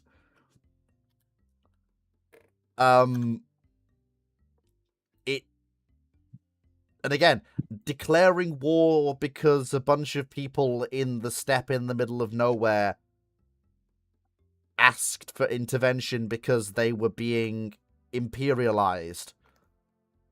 Ethnically cleansed is the right term. Yes, but I was more using but again, this is the British Empire. The giant pot calling the kettle black moment that is India and Africa. And the British Caribbean territories, and, well, anywhere else the British Empire does British Empire things. Wait, what year is this, quickly? It says the 1860s. 1860s. Okay. Unless the Russians are doing So- slavery, this ain't going anywhere. Yeah, it involved slavery and the enslavement of the Tatars. I still don't think it's enough to get the British to declare war on Russia again after just fighting the Crimean So- War. So, a bit of history here. This is about 20 years before the release of Heart of Darkness. And I've talked about this book before, and the release date of Heart of Darkness in the creation of Heart of Darkness books, the compilation of it, over the late 1890s is what brings to light the horrors of African colonialism. Until its release, most of the world doesn't know or doesn't care. At most, maybe they've got some statements from the British about the British treatment of the Boers. And the British documentation from that time just goes, that was released in public, just went, oh, yeah, we shot them all because they were trying to do slavery. And the world went, oh, they were trying to do slavery, got it. To a degree, because no one wanted to fuck with the British Empire. To a second degree, because the world kind of figured out that slavery was a line the British weren't willing to cross at this point. Do not do slavery, otherwise the British will slap you. Yeah, well, it wasn't even that. The Boer, because... Oh yeah, the Boers. A little bit more off topic. So, the reason the Boers were treated so harshly when they tried to introduce slavery to the Orange Republic, and their treatment was explicitly known because it was shared with the Brazilians, the Argentinians, and the Paraguayans. Because Brazil at that period was doing de facto slavery. Although I will just, And can I looking just to very quickly officially on Brazil, just a Yes. very quickly. sentence, and Sorry. we're looking to introduce it in an official capacity. Yeah. Go on. Shout out to my boy Pedro. Literally self-destructs the Brazilian monarchy to bring down slavery. Shout out to my boy Pedro. It's Pedro II, isn't it? Yeah, Pedro II literally self-destructs the Brazilian monarchy on the altar of the destruction of the landowning class in Brazil and thereby the destruction of slavery. The man made it his life's work to destroy slavery in his country, whatever the cost. Absolute legend. Gotta respect it. The treatment of the Boers was really the only action that was properly known about worldwide when it came to the treatment of the Africans. Because this is a time period where you've got the heavy segregation and Jim Crow in America. Mexico still got de facto slavery, so does most of South America. The whole reason that there was the Texan Independence War was because the Mexicans abolished slavery. Okay, yes, the Mexicans abolished slavery in an official capacity. The anti-slavery laws were used as a political tool to purge government and high society of non-conformist elements. So the anti-slavery laws weren't properly enforced or investigated, if that makes sense. Yes, it does make you wonder if that was the case, why the Texans left. If they had just kept their mouths shut, they would have been fine.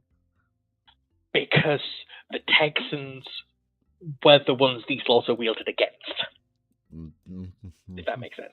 I mean, fair, but I also can't really feel that bad for them because slave-owning bastards. Anyway. Yeah, but it's sort of... And one of the things the British use the lack of information... Africa at this point had earned the name the Dark Continent because information very rarely got from Africa. And yeah, so the British actively publicized what they were doing to the Boers and the Orange States as a sort of, basically to send a message is the best way I can see it happening. Which best way is to, if you've reintroduced slavery, we'll come and do this to you. Because there's always a bigger fish, sort of thing. That makes sense. The problem is any prospect where the British take on the Russians alone is basically a non-starter. Yeah, which is why, if anything, you would probably see the British wielding their almost universal political and economic control of the Turks at this point, post-Crimea. Basically, post-Crimea to get guns and ammunition and supplies into the Russian southern steppe.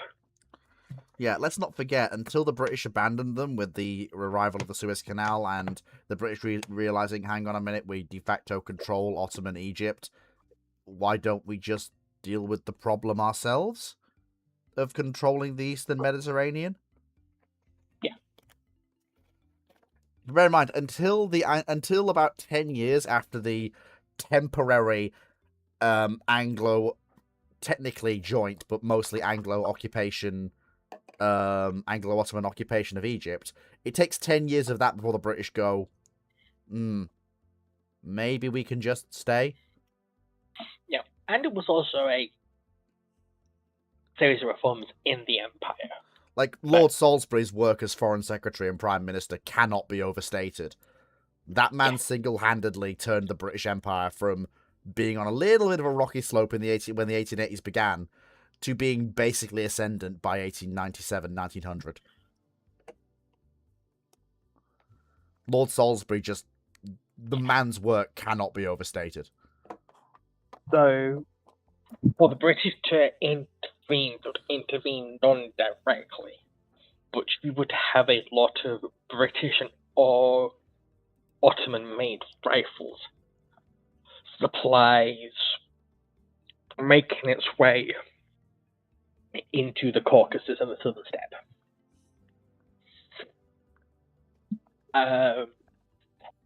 You would all, and that's probably because British probably wouldn't care about the actual genocide, but if they, from a government level, as police posted, the people would be annoyed because they're annoyed with the treatment of the Poles in this period, and that almost leads to a war with Russia, with the Polish uprisings. Mm-hmm. And starting a fire in the southern Caucasus when the Russian government's already delegitimized and having to enforce it, having to do some pretty extensive cleansings and population redistribution to its outer territories to get them back under control. If the British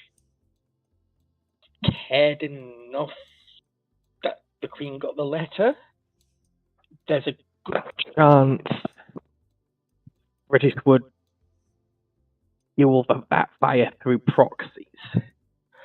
Because the Russia that's having to put out fires in the North Caucasus / Southern Steppe region is one that's not pounding on the door of Afghanistan and India. But you've And the also British got were to willing put- to do a lot to get the Russians away from Afghanistan. But it's also important to bear in mind that the British will also play it very cool. They always Yeah. do when it comes to the Great Game. And to be fair, so do the Russians. Anyway, YouTube Minecraft Watcher asks, what is your opinion on the USS Wichita? And what if all USN cruisers in January of 1941 became copies of said cruiser? Oh, you've made every USN cruiser Wichita. There goes all the upgrade potential. I mean, the Wichita isn't a bad ship, but she's already overweight on completing. And her heavy anti-aircraft battery is anemic compared to some of the cruisers she's replaced. What year is this? Eh? January of 41. Which cruiser USS Wichita. has a better anti-air?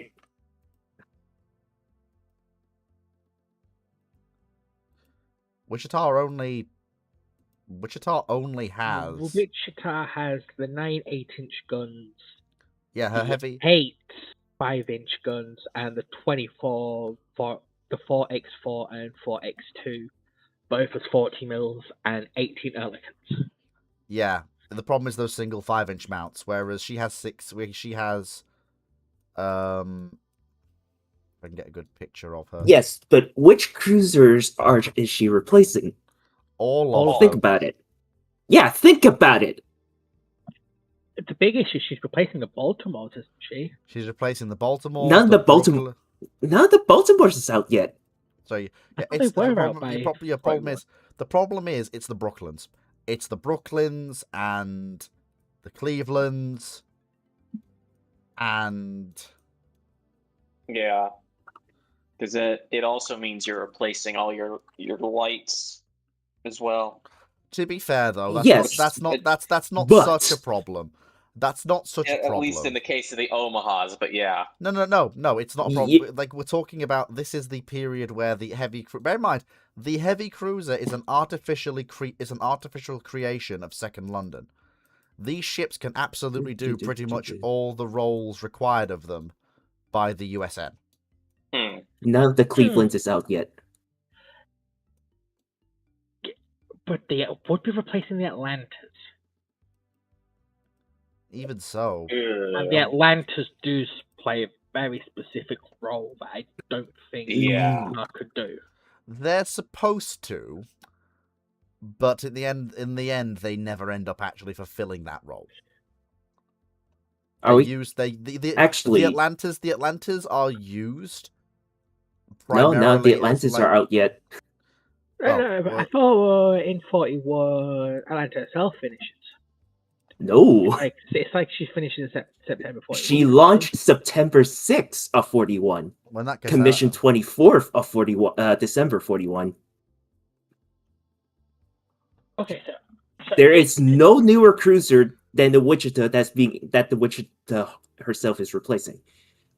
It's everything before Wichita that gets replaced, and the only argument that you can make is the Brooklyns. That's the only argument. I mean, yeah, the loss of the Brooklyn stings. Yeah, but you lost 7 Brooklyns, but in exchange, you gain 7 Wichitas. Yes, I lost 7 ships I could fairly easily upgrade with radar, fire control, and anti-aircraft guns for 7 overweight on completion ships that I have to take stuff off to put stuff on. Yes, but you're also replacing all your Northamptons, your Portlands, your Pensacola's. You're replacing all the Omahas, Yeah, that's a direct which upgrade. puts you 21 Wichitas up. Again, those ships, despite all their flaws, were relatively easy to upgrade with radar and anti-aircraft guns. Because okay, No. let's be real. The only losses here are the capability from the New Orleans class and the Brooklyns. And that's No. because that I is will take the a use Wichita case. over a New Orleans any I day. wouldn't. Yeah, no, I'm just going to say because the New Orleans had a very specific use case for the carriers. And that's from what I remember of Northampton and Enterprise and the carriers.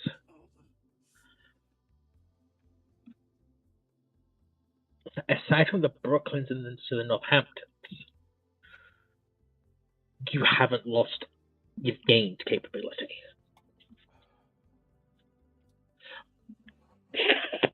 Wait, does America still have any of its old cruisers left? No. Omaha's is the oldest stuff you're gonna find around, unless you want to Does it start have, throwing in some gunships. Yeah, so they don't have any of the No, they do have the Pensacola's left. Well, yeah, I already include that, but Omahas are older than the Pensacola's. I included those.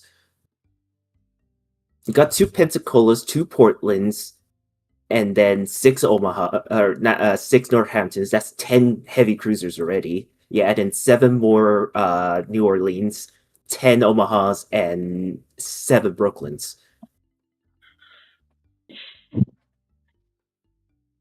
Yeah. Which puts you 17, so what, 34, 35 Wichitas?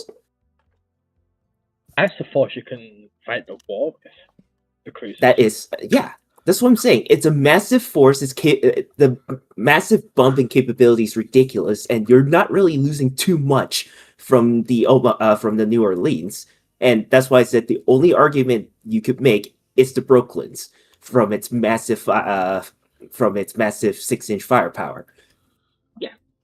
And slightly better anti-aircraft. Well, actually, the Brooklyns don't have the better anti-aircraft. It's the St. Louis subclass with the actual twin 5-inch 38s that has the increased anti-air firepower. And that is the primary thing with Wichita. Wichita offers you 5-inch 38s. All the previous cruisers do not. 5-inch 25s. As it stand it.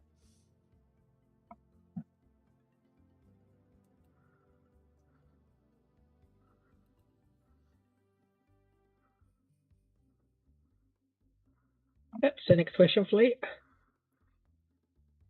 Sure. Actually, no, here's here's some I'm just thinking of. Okay. That might have an effect on the light carriers if they don't get the Brooklyns. Well, no, the light carriers are based on the Clevelands. Right? Yeah. Yes. Nor does it really matter. The big thing is the entire point of the Wichita is they're building a heavy cruiser on a Brooklyn hull. Wichita herself is basically a Brooklyn hull. Okay. If you really want to, they could spend some time. They could rebuild. It would be expensive. I don't know why you would do it. You could technically rebuild some of the ship that got transformed back into Brooklyns, but with Cleveland coming down the pipeline, there's no point. Bone Mill Boy asks, as Syria seems to be slowly recovering and piecing itself back together with the Kurd deal, well, not just the Kurd deal, the Syrians have basically gone from 0 to 100 in 5 seconds flat and are still going. It's honestly impressive. It is fairly impressive, but rags to riches much. But anyway, how useful would a stable NATO member Syria be useful? Well, not useful at all. Well, here's the thing. First of all, Syria is not really in a position to join NATO and probably wouldn't want to anyway. Major non-NATO ally / partner? Sure. Like, to be fair, and by that I mean that's very useful for NATO operations against people like Iran, if that keeps being ongoing. Particularly with Syria probably having an axe to grind against Iran. And it probably will be useful as a counterbalance for those Western nations that are seeking to detach themselves from Israel as a partner in the region. Generally, the most important thing about Syria is that you finally have a stabilizing country in Middle East. You could start working from that and actually try to get the rest of the Middle East stabilized. Yeah, and when it comes to NATO specifically, Syria has the issue that it maintains territorial claims on Turkey, Lebanon, Israel, Palestine, and Jordan. Yeah, this is And what they I are say. also currently occupied by the Israelis as well, in part. And the Turks. Don't forget the Turkish occupation of northern Syria. Yes.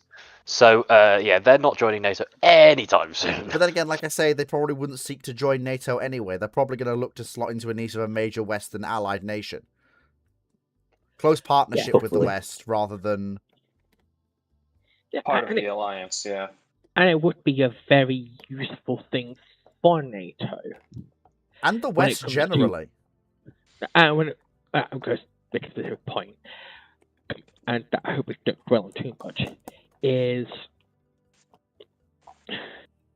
a Western aligned Syria would massively help curb the influence when it comes to the West that Israel has over the West. Because Israel geopolitically has the value of they're the only country willing to play ball with the EU and America. Yeah. So the EU and America puts up with a lot of shit they do. The reason that I think Israel has basically acted the way they have is basically they've noticed the westernization and integration that the Egyptian government has been doing slowly over the last 10 years. And so they've decided to make a move that they've made, I think, with that in mind. Unfortunately, that ship has now sailed in catastrophic faction, with the Syrians now also available, which means there are now 2 Western-aligned partners. And while the Egyptians were moving very slowly and being very cagey, wanting to keep all their options open, that is not true with Syria. Syria is absolutely leaning wholeheartedly into working with the EU and the West. Well, not so much the West as the EU specifically. But the issue here is that nobody saw it fucking coming. Literally, in modern history, you don't just topple a dictator and turn into a relatively functional state in a massive civil war. Literally, Al-Sharaa with a steel chair. Year and a half. Yeah, literally. It's Al-Sharaa with a steel chair! as much as Al-Sharaa has the issue of we don't talk about what he's done to Syria's minorities, especially when it comes to the Druze.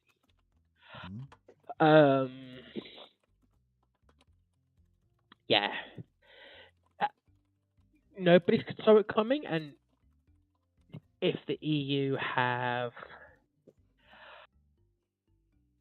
can hold it steady, and the support that is Syria holds steady, it's also be very useful in getting Turkey to shut the fuck up and play ball.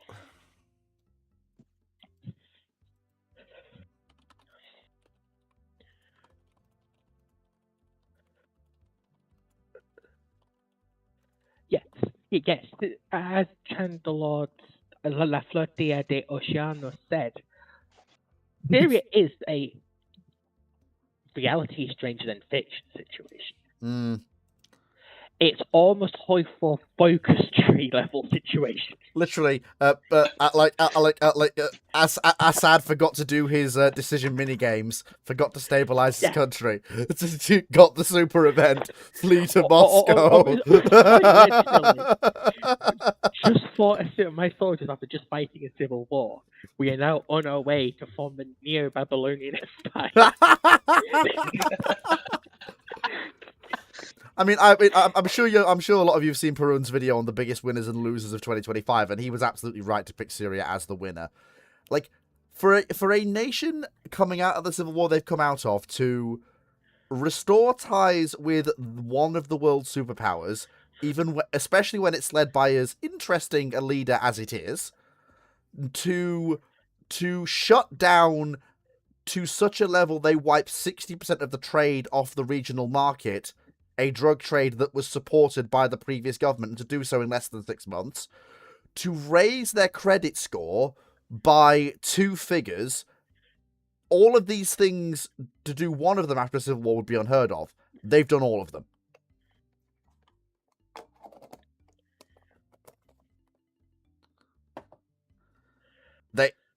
It's honestly insane. Yeah. And it is proof that it can be done. Yeah. And it's this, and I think the situation with Maduro are very important examples of no matter how strong they seem, authoritarian regimes are inherently fragile. And this is what we mean when in ramblings. We've said it before. Myself, Foxo, Moe, Turrets, Guy, Chair, Dragon, Drac. We've all said this exact line, and I'll say it again. Regimes are stable until they aren't. Yeah. And you rarely, if ever, see it coming.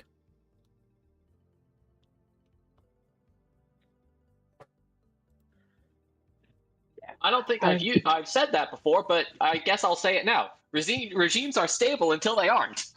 Yeah, and just to answer the Bone Meal Boy's question. So, is everyone here familiar what the Druzi are? No. Okay, the Druzi are a religious minority in the Levant, and a lot of them, since the rise of fundamental Islamism, have emigrated into Israel and make a significant portion of the Israeli army. Mm-hmm.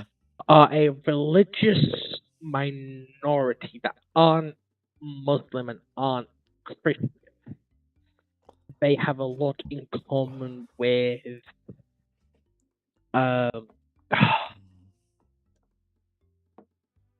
Messianism, but a very early form of Chalcedonian Christianity. It's a lot of theology explained, but functionally they aren't Muslim, but they're native to the Middle East. Mm-hmm. And there used to be a significant minority in Iran. Those were expelled or murdered in the 80s for the rise of the Islamist government. The Saudis did the same in the 50s.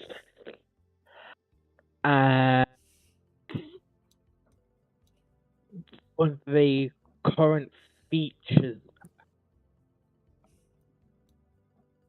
of the situation, as I've had a friend who is Druzi explain it, is the Syrian government under Assad provided protection and autonomy to them. In return, they would make up part of his security force. And when the regime collapsed, the security force went home. And parts of the new Syrian armies. Agnostics, yes, that's it. have been doing a lot of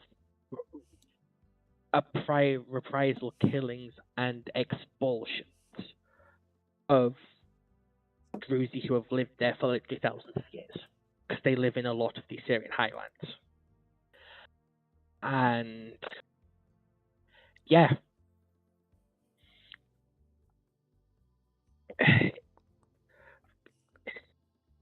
it's sort of Honestly, I think Bone Mill Boy has literally got it there. It's short and it's a short way of saying it, but he's probably not wrong.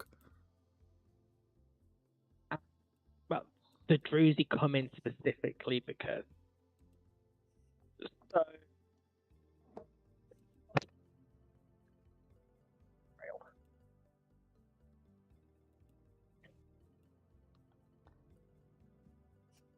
I'm going to take that as nobody. Hmm.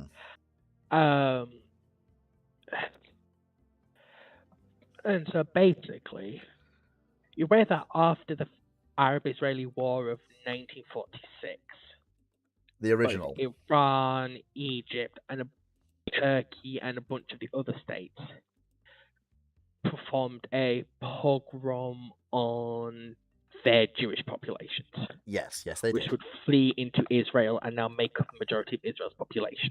Yes, they did. Israel also became a safe haven for the Druze and Druzi.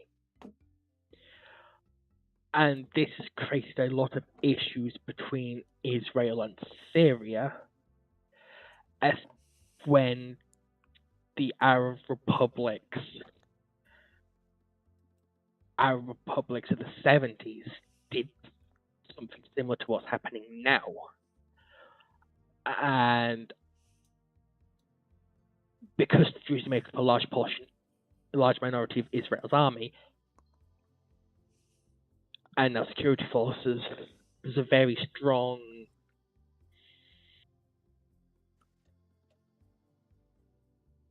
reason for conflict. Because what's happening to the Druze in Syria is horrific.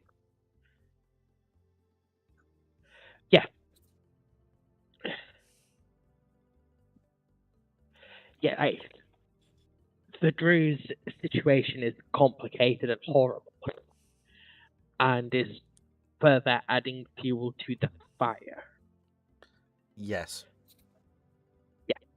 But I think Foxo has done Yeah, that. so just be a bit careful about glazing the current Syrian regime.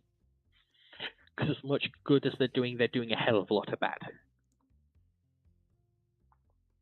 And the Druze are just one of the minorities they're doing this to. A big one's also the Nestorian Christians and the Apostolic Christians that fled Turkey in the 50s and 60s. Because you guess what happened to them in 50s? Yeah. Sorry. In Turkey. Okay, we're gonna need to move on now. Yeah. Yeah. Typical gunnery officer asks, what if during the 1972 Eastern Offensive in Vietnam, the US hadn't pulled most of their troops and equipment from Vietnam and still has the armoured cavalry units and other mechanized units in Vietnam during and before the offensive? Are we going to see real large-scale mechanized and armoured battles the US has fought since World War II, since the PAVN also used their own armoured and mechanized units during the offensive to defeat the ARVN IRL? Given that as far as I was aware, US troops by that point that were still in country were under orders not to interfere, basically. The US had washed their hands of Vietnam by that point. And even if for some reason the withdrawal is delayed, any action that takes place will be in pursuit of that withdrawal. If it takes place at all, the North Vietnamese are not going to want to give the US an excuse to come raging back in. So you better believe there's going to be a lot of awkward stares, but I don't think there's going to actually be any shooting.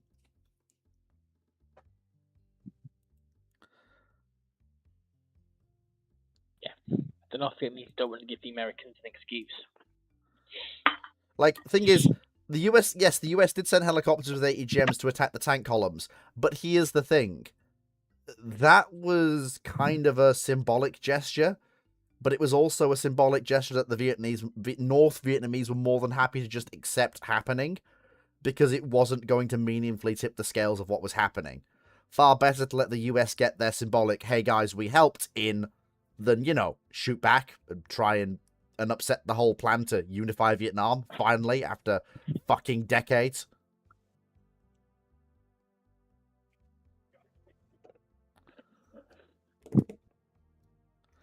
There's a reason why the US evacuation helicopters out of Saigon were not engaged by the North Vietnamese, even though they very easily could have been.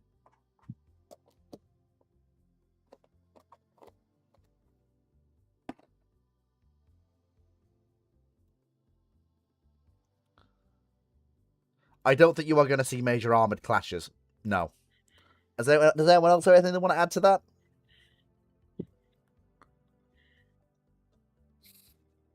Anybody? Nope. No. No. I think if the US actually do get involved with it, Nixon's getting fucking shit lip up his ass. The anti-war movement is. It wasn't. The anti-war movement was not too far away. And I don't think Nixon's going to do anything that will, piss off the American people. So putting an armored cav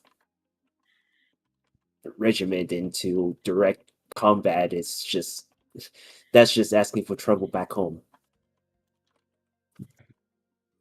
And to be fair, it's an armored cav regiment, considering the scale of the offensive. It's not going to be anything. It can only do so much, to be fair.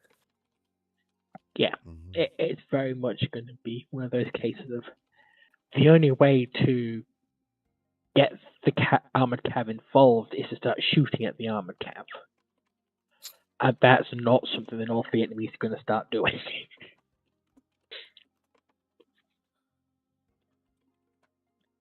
And that's, or even political intervention, that's give the US forces as an instrument will still defend themselves in region. Yeah.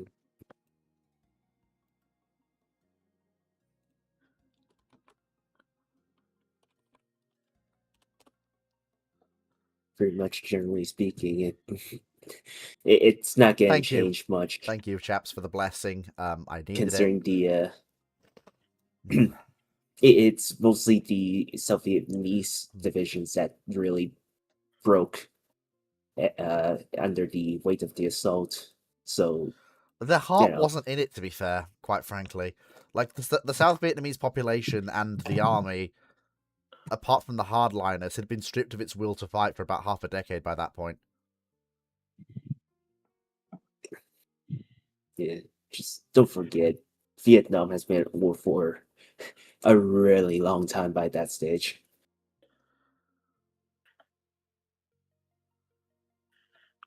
Ever since the fall of metropolitan France in 1940, everyone forgets that the beginnings of the Viet Cong resistance and the anti-colonial resistance started before the Japanese invasion. As soon as metropolitan France fell, that was the signal that there might be a chance for liberation. But it also should be noticed is that the Viet Cong of that period doesn't have much in common with the Viet Cong we think of. Yes, absolutely. That's very which important. doesn't have much in common with the Viet Cong that comes south after the American withdrawal. Because they're both all three have very different forces.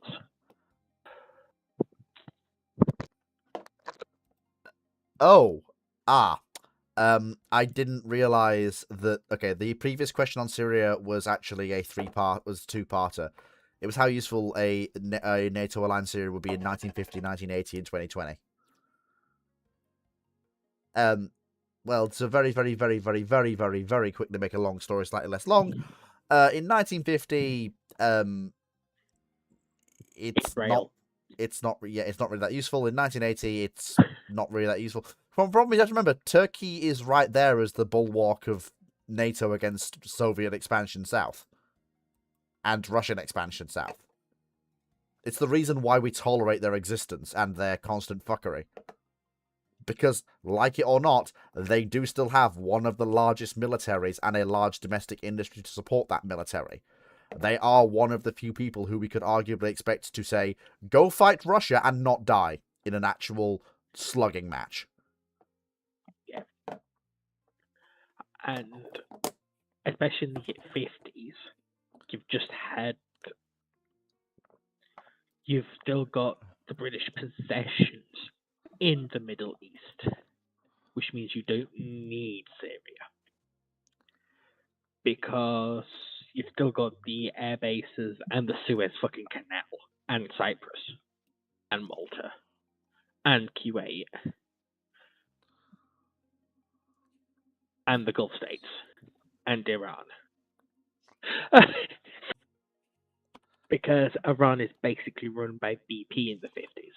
Oh, by the way, have you chaps noticed what the protesters have been chanting in Iran recently? Go on. Long live the Shah. Oh, for fuck's sake. Oh, Yeah. they've been shouting that for a good long while. Yeah, they are actually. If the current regime falls, we might be looking at an actual return of a probably not the old Shahist government, but probably a constitutional monarchy. Which I still enjoy. Which I was still not on enjoy my the bingo fact that- card. It was not on my bingo card. The return of the Shah. That's alrighty then. It I- wouldn't be the third Persian Empire, Oceanius. It would be the 37th. And also bear in mind, the Persian Empire is a term that the Iranian Shahs never, ever adopted themselves. There's a reason why they adopted the term Iran. Because Iran was a term of unification of all of the various ethnicities that are contained within the modern borders of the modern Iranian state. Forgive me if I'm wrong, but didn't the Shahs of the 18th and 19th century came through the emperors of Persia? No, the Because Persian. they also claimed and fought wars with the Ottomans over what we now know as Iraq and Turkish Kurdistan. When you get into the 1800s, Persia as an entity actually dies with the fall of the last Zoroastrian dynasty of Persia. After that, Persia is a term applied by outsiders. They consider themselves to be Iranian Shahdoms or Iranian empires.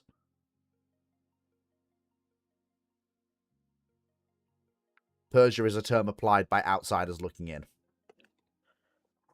Okay, so it's sort of like the phrase China, Yes. which is a horrible mangling of a dynastic name Yes. for a period of China. Yes. Nothing funny because the term China comes from like the 11th century dynasties. Mhm. Bone Mill Boy asks, Panel's favourite non-Hosh ironclad? Well, for me, that's a tough choice. I am probably gonna have to go for, I'm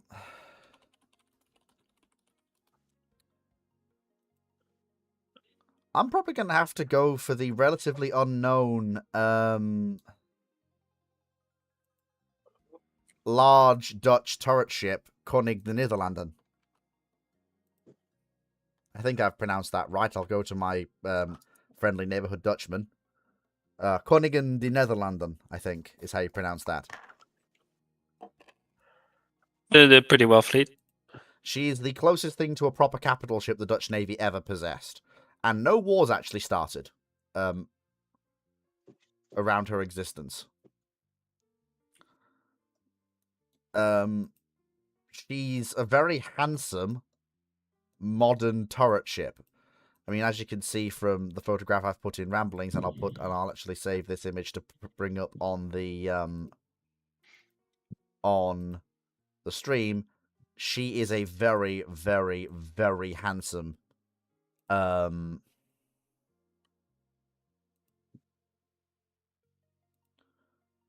very handsome ship. Basically, just because A, she's the closest thing to a battleship the Dutch Navy ever had, and B, she's a prime example of this sort of last generation of ocean-going, high freeboard, on-echelon turret ships that were all in vogue in the 1870s and early 1880s.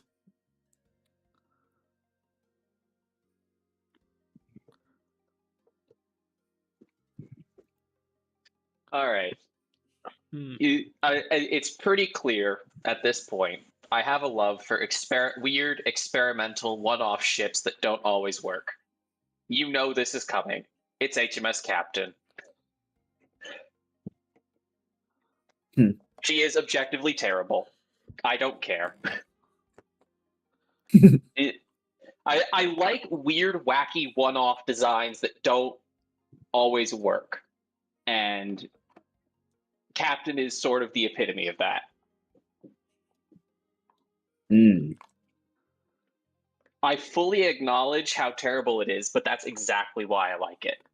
Because it's the sort of risk that you don't see taken that often. Where it's like, hey, we think this might work. We don't know if it will. Let's try it. It didn't work, but they tried it.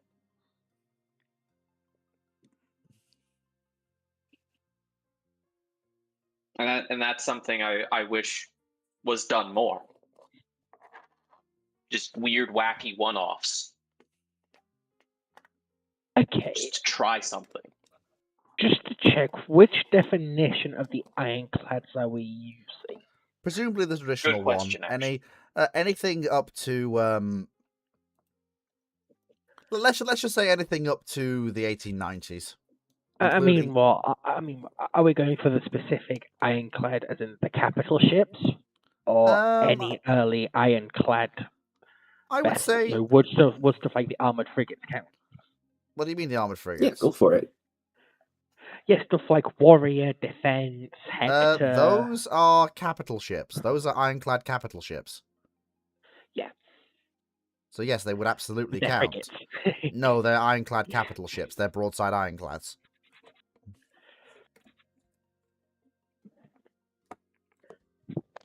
Yeah, so it's going to have to be HMS Defense of 1861. Not a bad pick. She's Did? basically Warrior with the kinks worked out Mm. and fixed. She hasn't got the engine overheating issues. They've done the modifications that they'd later do to Warrior to optimize the rigging for the iron hull. And she's also got, well, she actually was built with working bulkheads, which is a big thing. Yeah. It's like, Okay, so she's also pretty.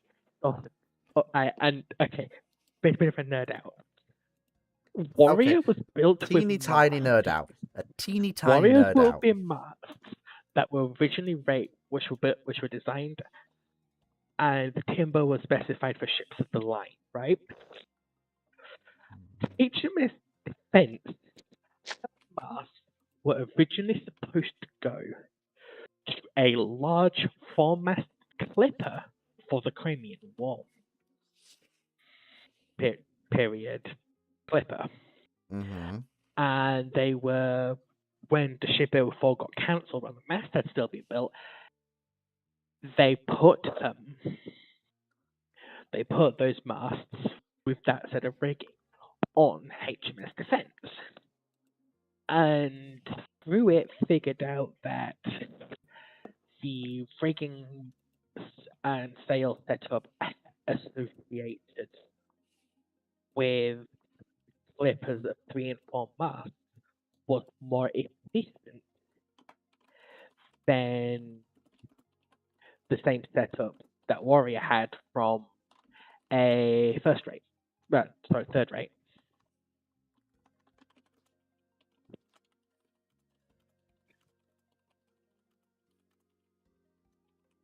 I like Victoria. It's the same thing, but it's like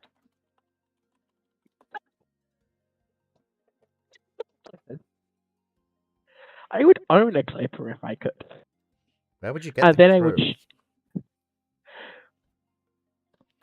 Ah, sure there's enough is volunteers running around. is this why the Foxo Dragon breeding program needs to take off to provide crew for the Clipper?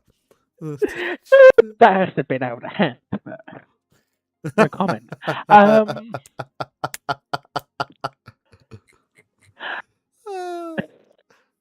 But yes, I love my adventurous defense. She was also a fucking scary warship in her day. Indeed. So now it's the Dutchman's turn, and I feel like I might have stolen his thunder a little bit. Oh, by the way, chaps, What was the question again?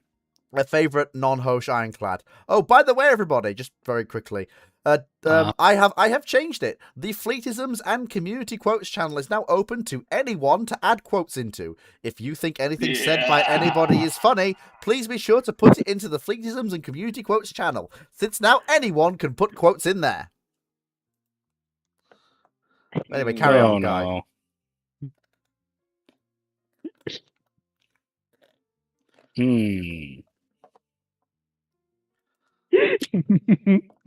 That's you can't. I don't really have a favorite ironclad. They have to be real Foxo. quotes. Shut up. They have to be real quotes. Fuck off. It's your Chair. fault for opening it up like that. Yeah, Chair. Chair, do you have a favorite ironclad?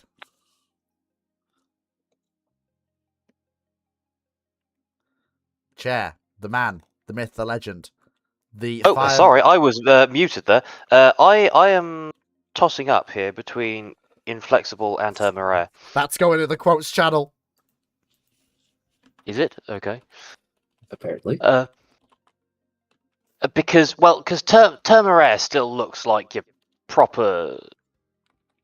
She's got the 2 funnels, 2 masts, and full rig, and she's also got the funky guns, which I quite like. But then also like Inflexible is just the thickest armor plate on any warship.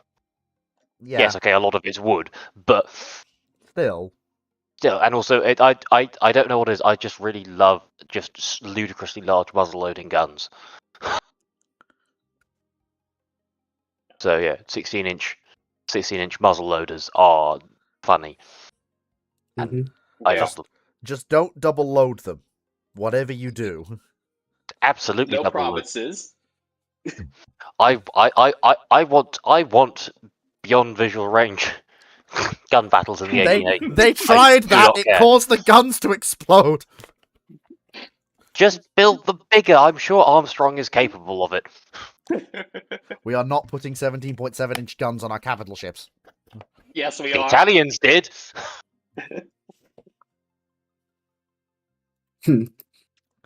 Anyway, La Flota de los Oceanos asks, in question 1, in 1934, the Regia Mariner and the Royal Navy get the Francisco Carachuelo class World of Warships iteration and the 3 remaining admirals Hood 1942 large repair scheme, respectively.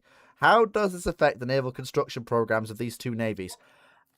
You've just handed the Royal Navy 3 fresh battle cruisers in...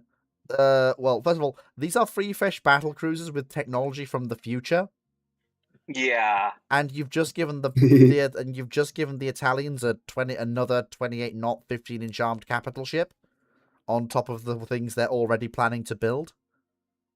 So, What date's this? 1934. The questions in Oh, stream Lord. Q&A. You've given the USN kittens. Everyone's Fuck got London. everyone's got Fuck the kittens. London Naval Treaty. Yeah, fuck the London Naval Treaty. The Japanese are gonna walk away, but the Royal Navy's also gonna walk away. Just go, fuck this, we're done. The US is going to go. They tricked us into not having a counter to them.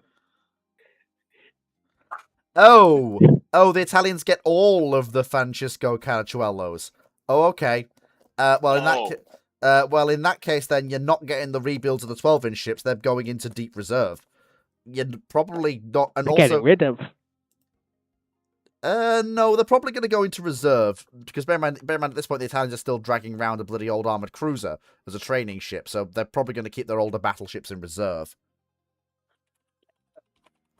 More importantly, the French said, "Fuck you, no naval treaty." It's also worth bearing in mind that the More Dunkirks. well, no, it's not so much that. It's more the fact that yeah, so you've still got what's the bloody word? Come on, fleet, engage brain. Bloody, the cost of these things to run. The important thing to bear in mind is when did they go in? So so the Cavors are still in rebuild, so they are probably still going to get rebuilt because you've already bloody started it. The important thing to bear in mind, however, is that you actually don't need to rebuild the Carachuelos. You just need to refit them. Increased elevation, rework their secondary battery, and fit them with modern fire control. That's all you need to do. They're already fast enough to work with the rebuilds when they come out in 1937. And you don't need dockyard space to do the refit. You can do it pierside. Fuck it, turn them all into carriers. I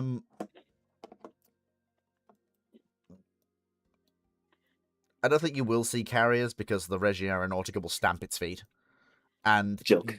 and you're still Joke. gonna you're still gonna get the you're not gonna get the rebuilds of the Duilios. You get the Continental Cavors have already started, so they're gonna be finished.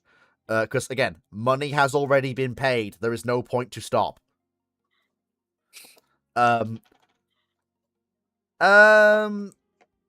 Not as you originally get her. Flotta de Oceanos, I believe. I think when you get Carachuelo, she is in original configuration, and you get a whole mod to refit her, I think. I'm not sure. Foxo, you're more World of Warships-y than me. What's that? Because you're from French- a dragon for that. Yeah. Well, either way, if they are refitted, fantastic. If they're not refitted, well, hey ho, the refit's easy to do. And then you're building, and also what this means is because you're not doing the second branch of rebuilds, that means you get all 4 Littorios in service by the middle of 1941-42. Because instead of having to wait until the second refits clear the yards in 42, those yards are free to build Littorios.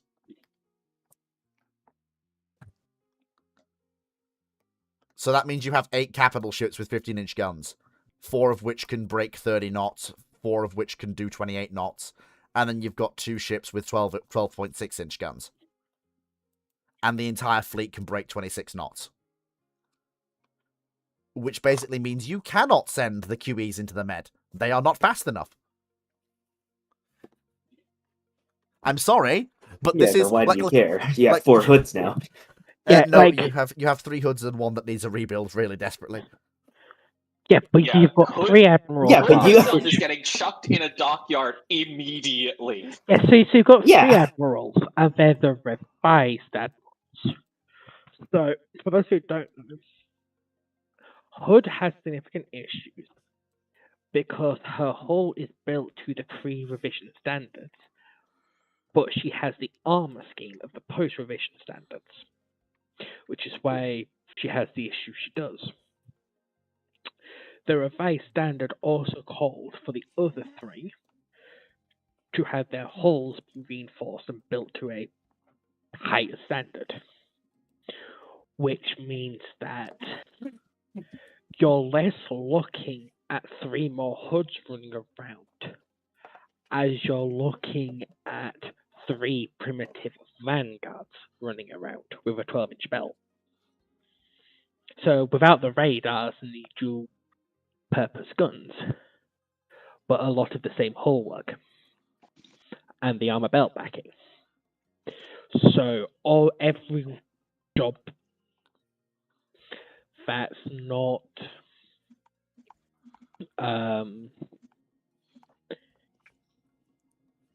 that the KGVs are doing in the North Atlantic or as a part of Force H, the KGVs are free up to go into the Mediterranean. They need to be. And no offense, but the KGVs would beat the shit out of Caracello. Yeah. Like, basically, if the KGVs show up, you better hope the fucking Littorios are there to fucking knock heads off. I'd argue that's not a fight the Littorios one either. No, a Littorio versus a KGV is basically toss a coin. Not really. Both sides can hurt. Well, the KGVs can probably hurt the Littorios, but the Littorios can hurt the KGVs any way they like. Assuming the No. shell flies correctly. Assume it flies, but the armor in the KGVs is rated against 16-inch guns. The Littorio's 15-inch guns are rated to pierce the Yamato's armor belt. There ain't no ship on the planet that can resist the Littorio's 15-inch guns. It's called the KGVs. No. I don't I- rate I- the I- model's armor very highly. I will repeat my sentence. There is no ship on the Italian okay. naval. Okay, we've discussed it before. No. The Okay, right, Italian just- Italian naval gunnery is very much a myth, and the more and as more scholarly work has been done, it's been uncovered that that shell dispersion on the 15-inch guns being radically wild has unfortunately or fortunately been proven that it is something of a myth. It wasn't nearly as bad as everyone thought it was. Now, Drac was using the best sources he had at the time. New scholarly work has obviously invalidated what he found out, but hey-ho, he didn't know that at the time, so he can't be really blamed for that. He was using the best scholarly information that was available at the time on the reasons behind the shell dispersion. The shell dispersion wasn't as bad as we first thought, owing to newly uncovered documents, and shell quality control was a lot better than we thought it was. Yeah, and I'd just like to point something out the KGV's armor scheme. Quickly. As this is from Battleship New Jersey, that given the performance of the 16-inch 50, at battle ranges that would have had issues, according to the Battleship New Jersey, beating the KGV's armor scheme and its armor belt. And unless you're going to try and claim to me that the Italian 15-inch on the Littorios can outperform the 1650s on the Iowas, I would go on to say that the KGVs are protected from the Littorios. Also, Foxo, could you link me to that? For it after this, All right. in one of their videos where they're comparing the KGVs to the Iowas. All right. I'll It's from a look that couple up years later. ago.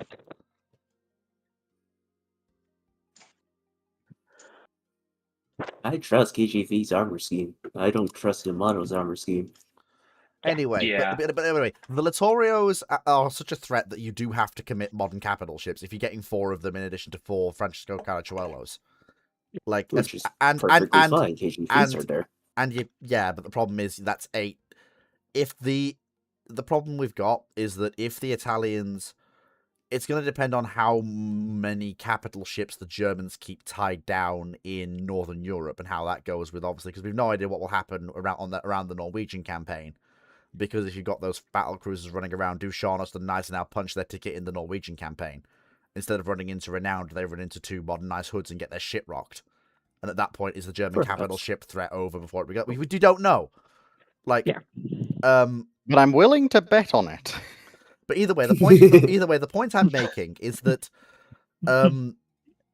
10 Regia Mariner capital ships, 4 of which are true fast battleships, 4 of which are fairly capable, albeit somewhat lightly armored capital ships, and 2 of which are good basically only for convoy defense at this point. That's still a significant force. And that has to be met accordingly. And if the RN can beg, borrow, or steal from the Germans enough fuel to actually do a fleet sortie,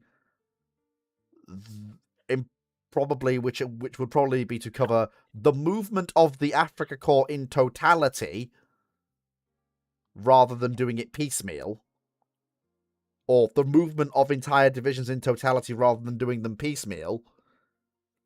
That might actually... It's not so much that the British can't defeat smaller sorties in detail, but what it does give the Italians the ability to do is basically to say, this convoy goes through.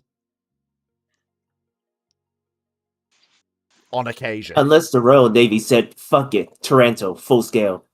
Oh, Not even no, matched. no, that it's if you've given Cunningham 4 KGVs and the QEs, he's willing to full spend it against the Regia Marina's battle fleet. OTL. You've given him the 4 KGVs now. If they come out to play, he's going to try and bushwhack them.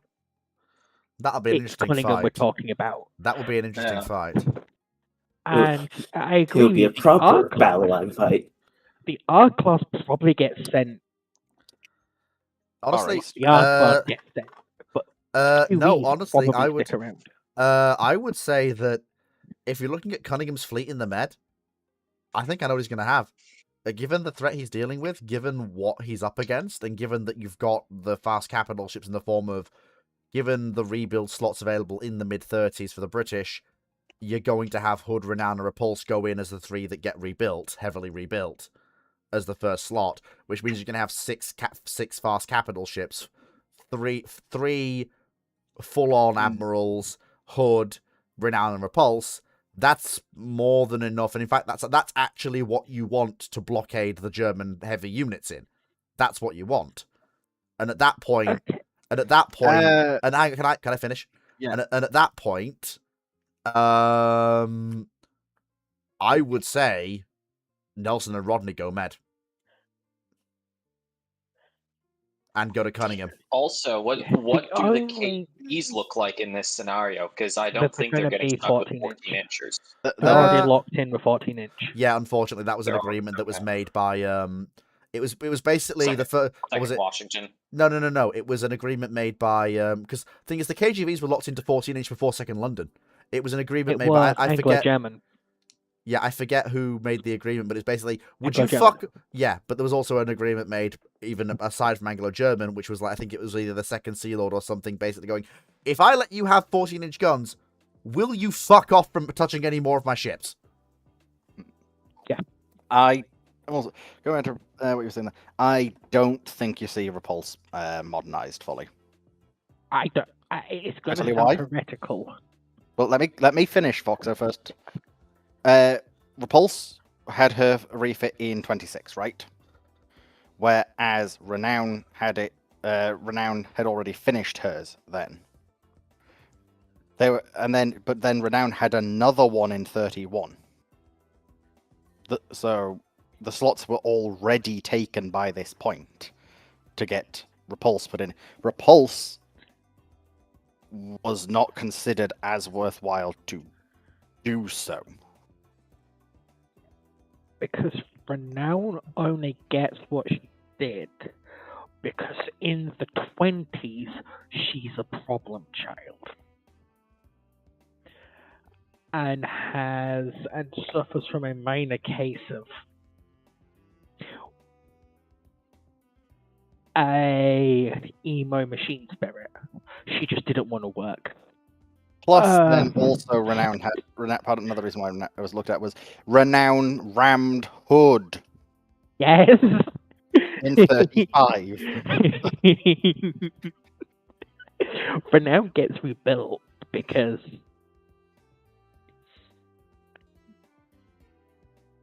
needed it. In a worse situation than Hood was in 39.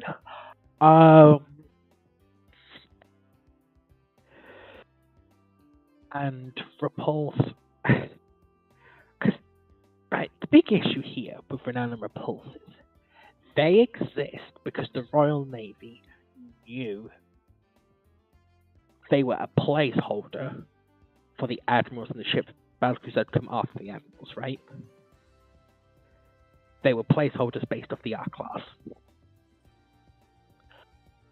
If we got 4 admirals, Renown and Repulse are largely surplus to requirements.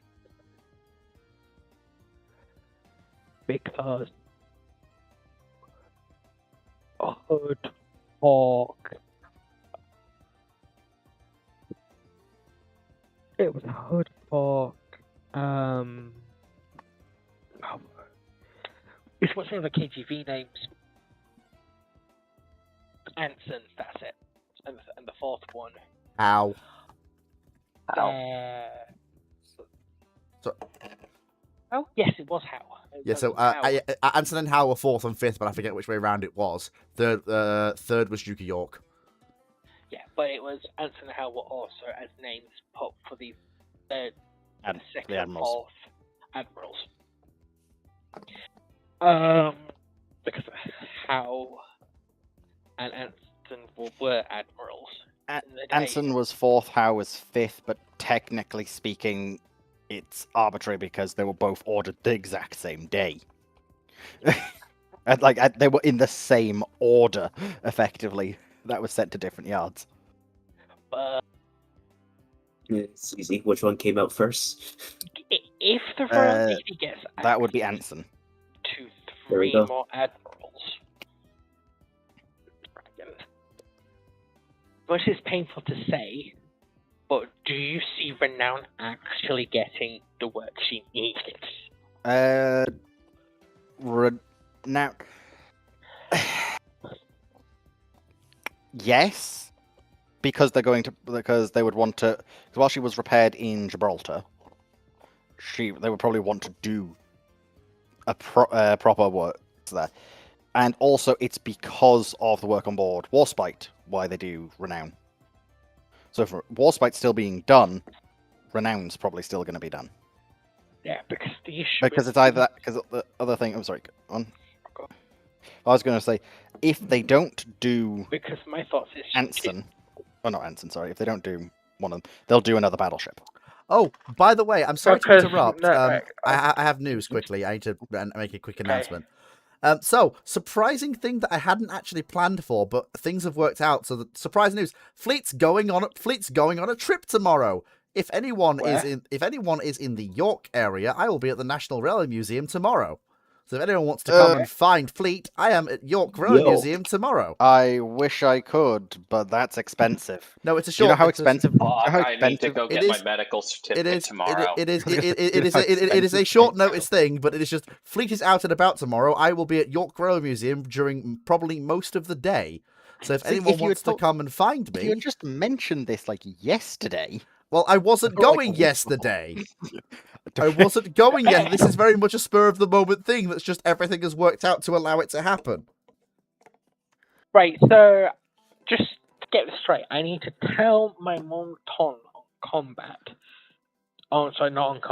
on payroll, that you're going to be in York at a railway museum.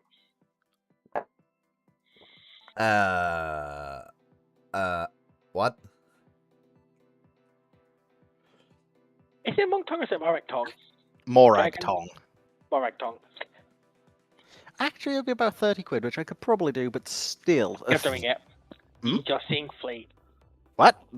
That's not how that works. It's not how that I works. And will also, pay for it. and also but we've you never need met. your enrichment. And also, we've never met. Is York Railway Museum fully up and running yet, though? As I recall, one of the main halls was closed. Station for Hall is renovation. open. Station Oh, Hall is open. Oh, just Okay. it's just Station What a- Hall open. No, it's all open. But It's all open. Station Hall has reopened. Oh, It good. reopened Because in when I September. was Hey, last down thank you, in Chair. York, which was like 2 Hey, wait a months minute, ago, Chair. Could you make it? York, they were still finishing up the renovations. I am currently doing some mass fleet. I will get back to you on that because I have Bugger. an event in London in the evening. Right. I don't can make it if you have 3,300 pounds. No, you, You can't. can't. No, for no, me. you know, even if, No, you even if, actually couldn't. even if you take off now, um, Like, so yeah. What? It's what? Hmm. If we're generous, it's 16 hours flight. 12. Uh, If you are really sadly, generous. no. The only flight I could find so far are 23-hour flights. So you would arrive at After I've, 1900. you would arrive after I have left. Okay, and then for that aside, Dragon, I will pay half of it if you go down there. Do you know how many things I right? Also, that I'm checking to see if I can make this work. Hang No, on. no, no, no. Okay, Oh my god. because right, Dragon. I've been wanting to go back to the Rail Museum for a while, admittedly, but Reminder. Dragon, travel by imagine train. yourself as a monk, Well, and well, you're what do you in think my circus. well, Fleet, And how do you to think be I'm getting healthy, there? I was more referring to. I require you to have enrichment.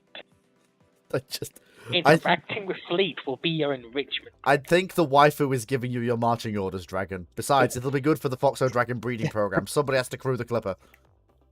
Then we've got someone else for that anyway. But there's technically already a third wheel that makes sure things don't explode too often. This is just. I bet he takes note of that. I She will did. kill you. You know that, right? It will be a noticeable occurrence. Hmm. Oh my god, this is too much information. Hood is loading. Also, what's it called? Chandelord. Yeah, honestly, we haven't met anything. But yeah, like I meet up with a lot of people I talk to online. But myself I've and Dragon done- have never met. Yes. Out of the people here, I've only met Chair. Well, I'd hope you do, because you sit on him every day. I am checking to see Oh, stop it. how late an Um, off-peak day return lets me return. Chair, drop a like, well- Chair, drop a black 5 on her. From what I'm seeing, it would be like I don't have any at hand. like 40 quid for me to do so. I got Not £50 really even from my close. grandmama. You're getting 20 of that. You're going. Chair, what's the nearest steam engine you could lob at Foxo? So, Probably actually a hall. Lob a hole at Foxo! also, actually, because York Rail Museum is literally at the train station. You're literally at the basically. station, yeah. That's why I'm even considering this. Wow, well, okay, Which I means I may could actually have a probably- big meetup. That's going to be interesting. Which means I could probably get the 1730. This Hey, was Hood, not... can you turn up? Yeah, because that Yeah, I mean, That you're means it would outside be about- Bristol. it'd be like That's 30 about, what, a 3-hour train journey? it'd be about 30. It's Me living 2 just hours outside away. Bristol. Yeah, no, there's no way. There's Yeah, no way. Bristol to York. I mean, I'd get to York you- at like Hmm. 10:30. that's There fine. is That's what a- that's give what me I a- was. There give is me a a moment, 10 I'm- o'clock train back. Yeah, I give might me. be I able need to make this m- work. I need to discuss logistics. I could make it to Heathrow by 3:30. Yes, but then you'd have to get a train from Heathrow to King's Cross, then a King's Cross Express to York. Are we doing this? Are we actually doing this? Yes. That will yes, take how long? I can make this work. I can Fuck make it. this work. I Fleet. wasn't going to book my tickets, but I think I will now book my tickets.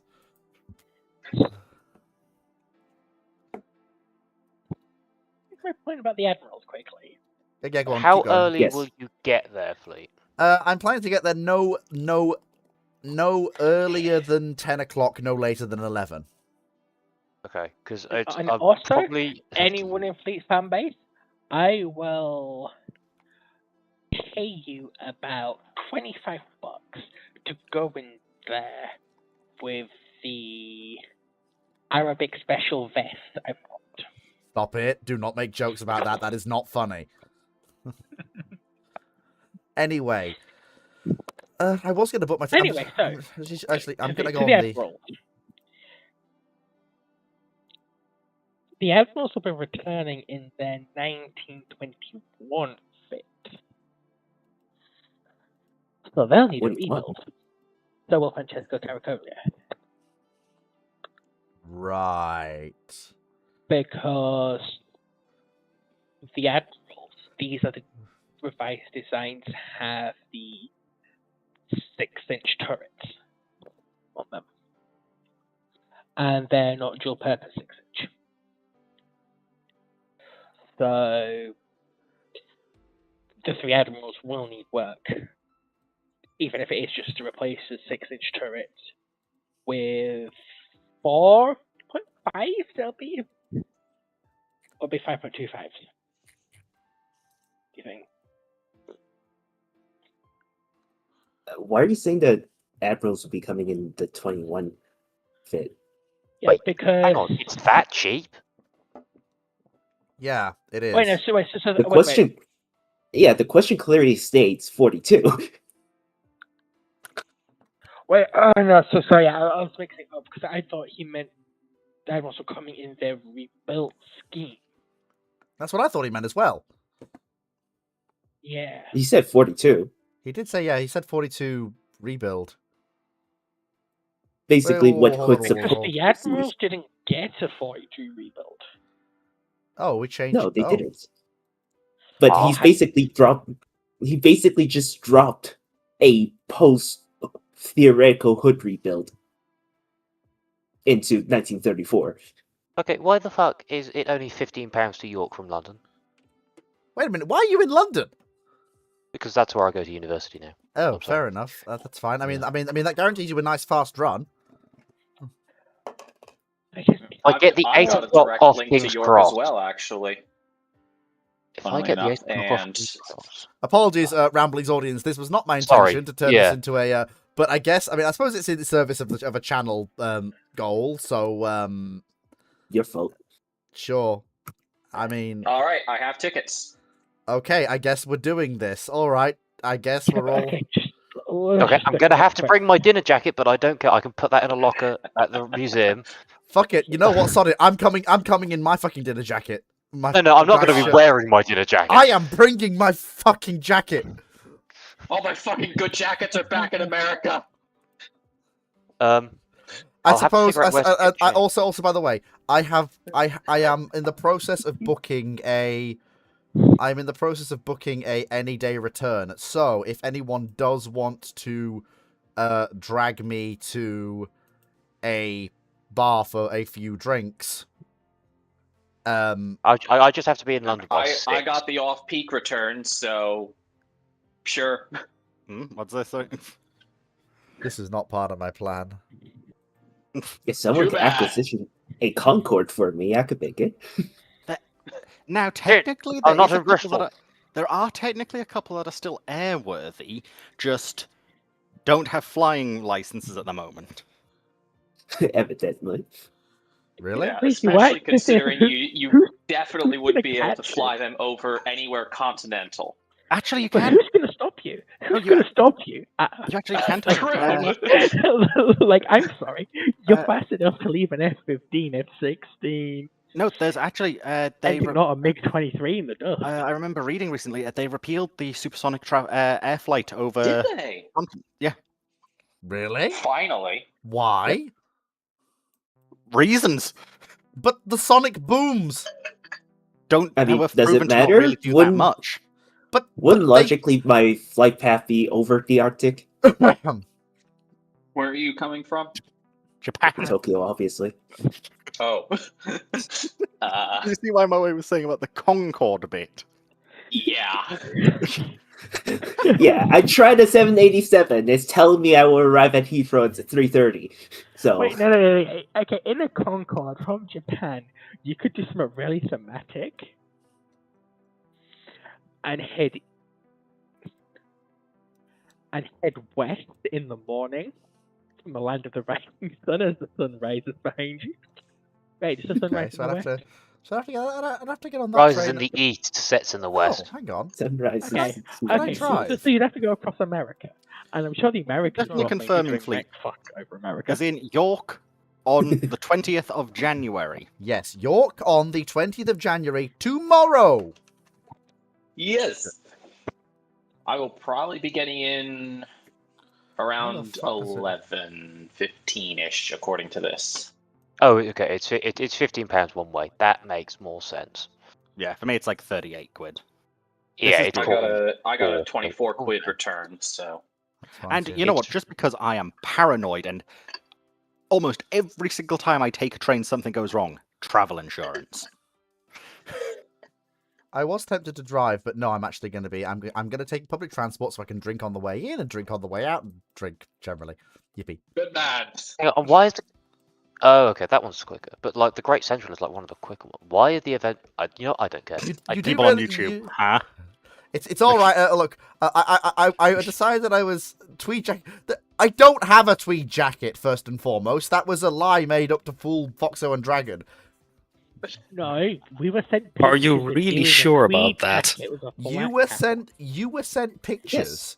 Those Yes. pictures don't exist because the tweed jacket doesn't exist. Well, No, Just no, make no, sure it is. No, yeah, no, tomorrow seriously, 20th. I am very confoozled. Someone dropped the pictures. the deed is done. Okay, I guess this is happening. All right, okay. Yep, I've just Please. pressed the button too. Fleet. If you need me to pay for your train ticket, I will. I do not need. I mean, you have my PayPal address. I wouldn't say no. I am out of work. Fleet tomorrow is 3 people in black coats and ties turn up. You're coming with us. No, I wanted to travel. Wait. Oh wait, and also I have like 15 quid's worth of LNER perks. I forgot about that. Yes, this is even cheaper. My God, this. Like I paid £25 to go to York. This is brilliant. Fuck it, why not? Yep, and there's the tickets just come through. Okay, you owe me £31.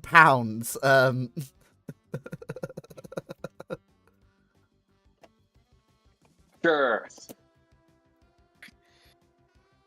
But going back to the question for a moment, yeah. Yes. Sorry, yeah. What were we talking about? What are we talking about? I'll buy you 31 pounds worth of drinks, Fleet. That's Let's go with that. Sure, why not? Fuck it.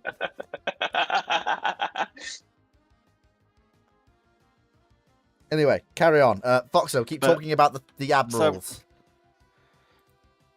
As we were talking about the potential refit of what would happen with Renown Yeah.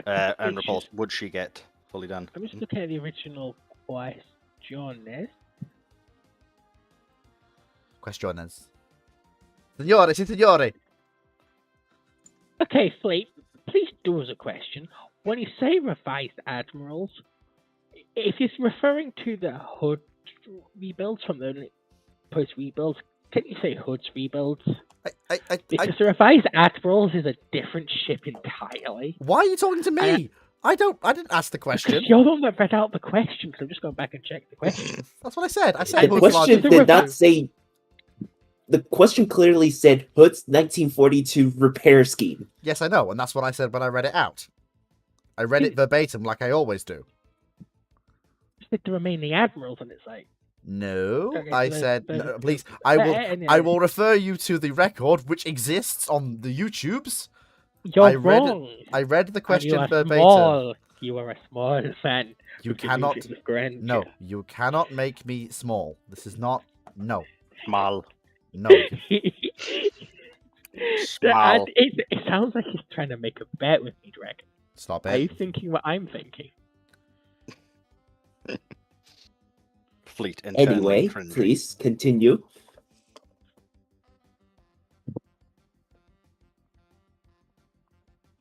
Yeah, but if it's a rebuild, if they just get 4 clones of whatever the fuck they do to HUD, which we don't know for sure because they never fucking did it.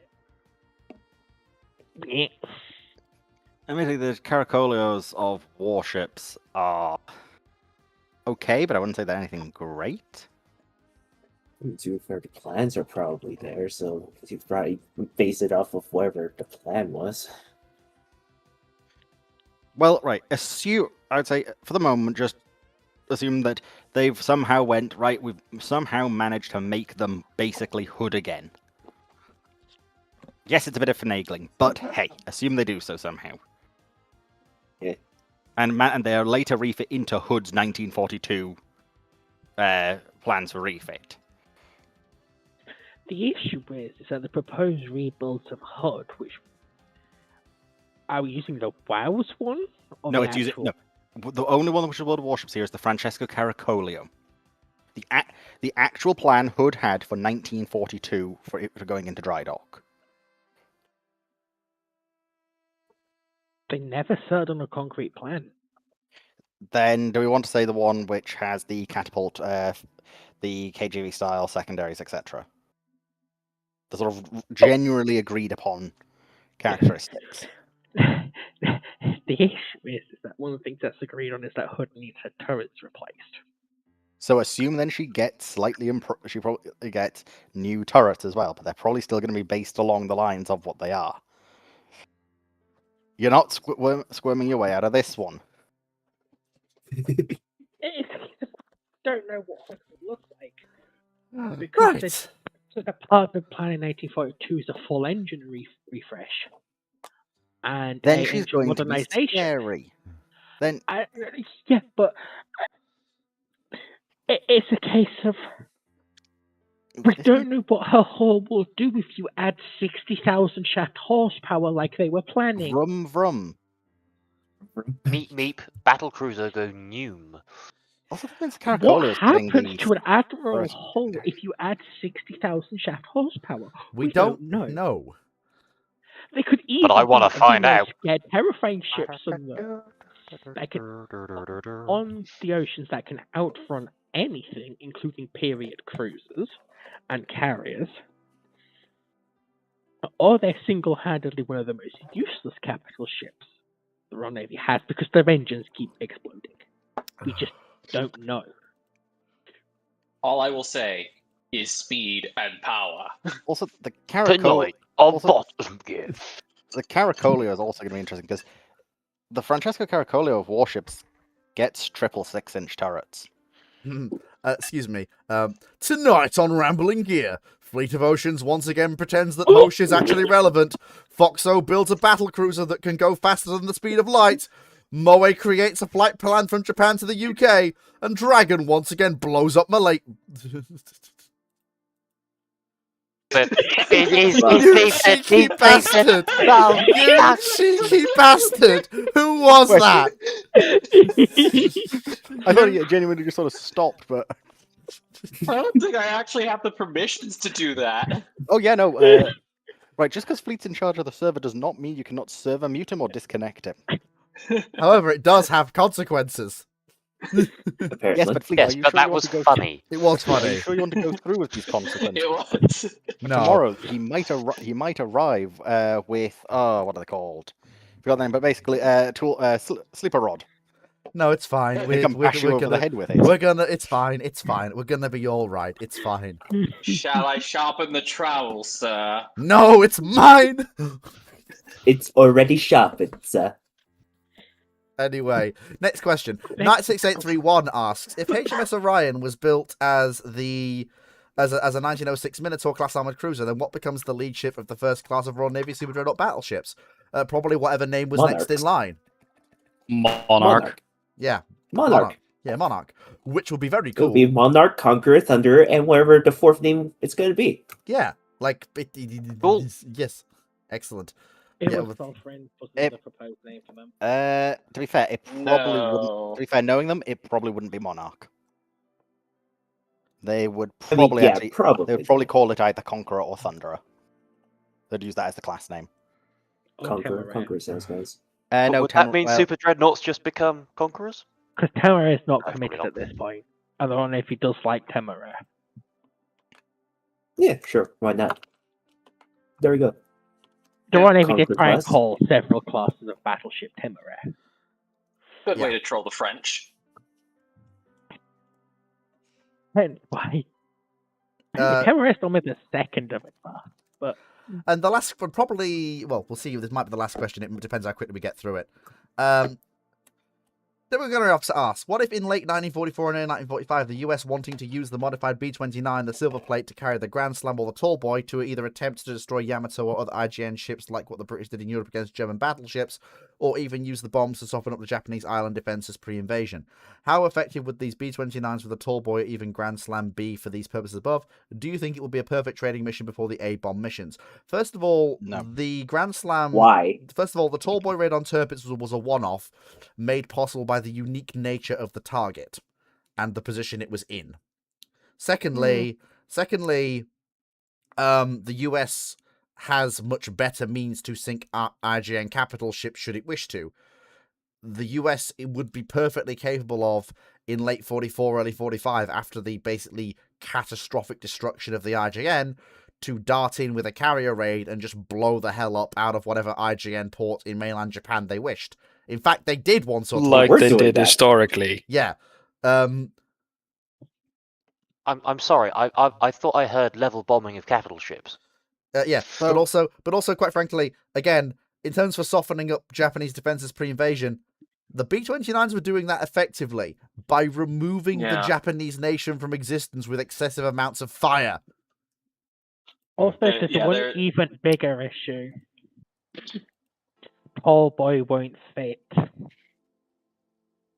Look, there's no Well, reason right. to refit B-29s for this. You have Lancasters They don't have the ready range for for this. it's. You need Okinawa in order to fly Lanks to Japan. You can't do it without Early Okinawa. 45, they're pretty much on Okinawa. Yeah, you need Right, Okinawan so bases. Okinawa, and B, you do have the extended range Lancasters that can do it. Are there any whether it be- pre-production Lincolns that can do it?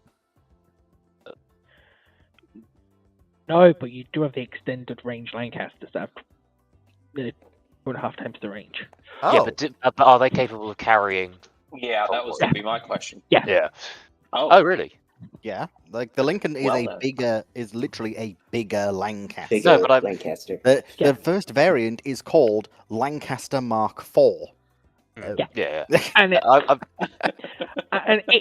you're going to reduce the lifetime of those engines significantly because you're running a much yeah. richer fuel load.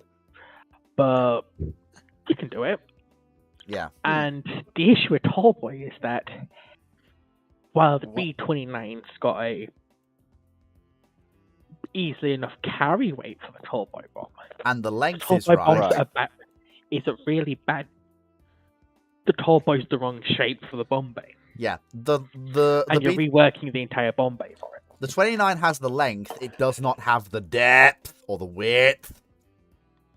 So, right. Technically If you speaking, want- the Lincoln first flew in 1944, in particular June 1944. June 9th. The first squadron that received them was in number 75 Squadron of New Zealand in August 45. The very first one was number 57 Squadron in Kirby, Lincolnshire. So, depending on when you want to do it, you could. When is the attack happening? You could probably do it, but it's also a case of you're taking a completely brand new aircraft and throwing it straight into the grinder. I mean, considering the sort of prestige that would come with if this mission gets pulled off successfully, I could absolutely see them doing that. For it to be used, for this to be done, you would have to send. If you're going with Lincolns to do this, you could do it with Lancasters, but assuming for some reason you want to do it with Lincoln, you'll have to send them early. Like before they even go to any ones, because 10 goes in April. Yeah, we have Now, to get her while admittedly, she's in port. Now, admittedly, so if you do drop a tall boy, and if a tall boy does hit Yamato, Yamato's not having fun, and Yamato ain't going on 10 go. Depending on where she hits. Because tall boys do not do nice things to battleships. As for breaking defenses, you wouldn't need tall boy because they're not heavily armored enough. Grand Slam would be probably better because that's You just want more the pancake. boom Yeah, you want instead the boom. of penetration. Honestly, politely, for softening the defenses, you don't want Grand Slam or Tallboy. Get the Lincoln and stuff as many cookie in there as you I can. was going to say just stick like No, 3 okay. cookies in, but Okay, Release the cookie. The one it would have been useful for would have been Iwo Jima. Yes, yes, And absolutely. that's because of the tunnel network. Oh yeah, Tallboy, Yeah, one of the that- uses for it Yeah, fair was flattening tunnels and mines. mm. That would be Rather fearsome. And it's a reason why tall boys were to be requisitioned for use in Lincolns for operational. What's the invasion of Japan called again? Is it Olympic?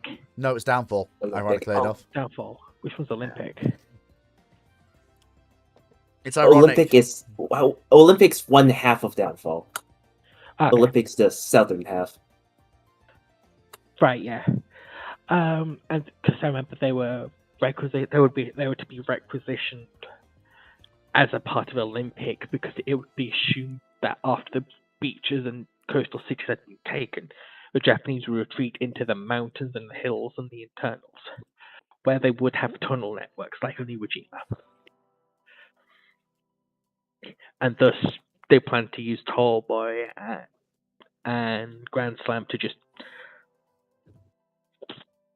recreate a coal mine accident.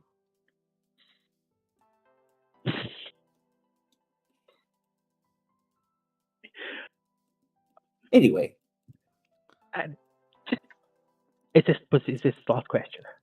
No, the last question is the one that is. This takes us right up to the end because it's a nice. It's not that long of a question. 1971. How accurate is it that none of the British armored cruisers were kept prior to the Washington Treaty because it was envisioned that post-Hawkins cruisers would be built to replace them? That's honestly, that's half of it. That I would say is half of it, because it's important to bear in mind that the role of the armored cruiser that they had been built for as station ships, that had been folded into the light armored cruiser, as that ship had basically grown and then just re-become the cruiser as the armored cruisers died away. And then when you see the rapid growth in the cruiser in the aftermath of Washington and the limits, or more accurately, the build to this size, please, that it places on cruiser construction. Yeah, no, there was literally no point keeping any of the British armored cruisers, given what Britain was planning to do. The And US, No, yeah, go on. And there's a second half of the issue when it comes to the Royal Navy and their cruisers. So, the British embraced something called the battle cruiser. That basically, for the Royal Navy's purpose, obsoleted the armored cruiser. it supplanted them. And did the same job as the armored cruiser. So when it came to the treaties, the Royal Navy didn't really have a modern armored cruiser, because they'd replaced them with battle cruisers. To be fair, almost everybody don't really have a modern armored cruiser. Yeah, but the Royal Navy was suffering from it to a significantly greater degree. Because they dropped out the armored cruiser well before everybody else did. Yeah. Although, to be fair, like Foxo has argued, you could technically say the Invincibles were a armored cruiser. Yeah, Invincibles and Inflexibles. But the issue is you can't call the Splendid Cats armored cruisers. And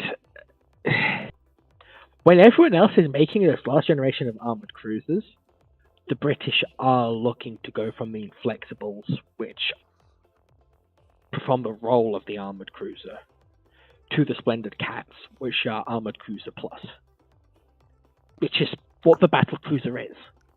The battle cruiser is the replacement for the armored cruiser.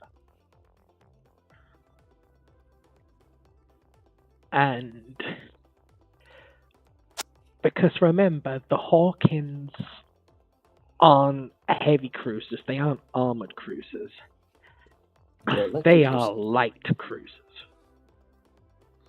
They're meant to be the step above the towns and the protected cruisers, which is why the Royal Navy's caught flat-footed when the participants in the treaty look at them and go, okay, we're going to base the we're classifying as the heavy cruiser, which for us is the replacement to the armored cruiser, off what you're preparing your light / general purpose cruiser to be. I'm gonna have to butt in. Go on.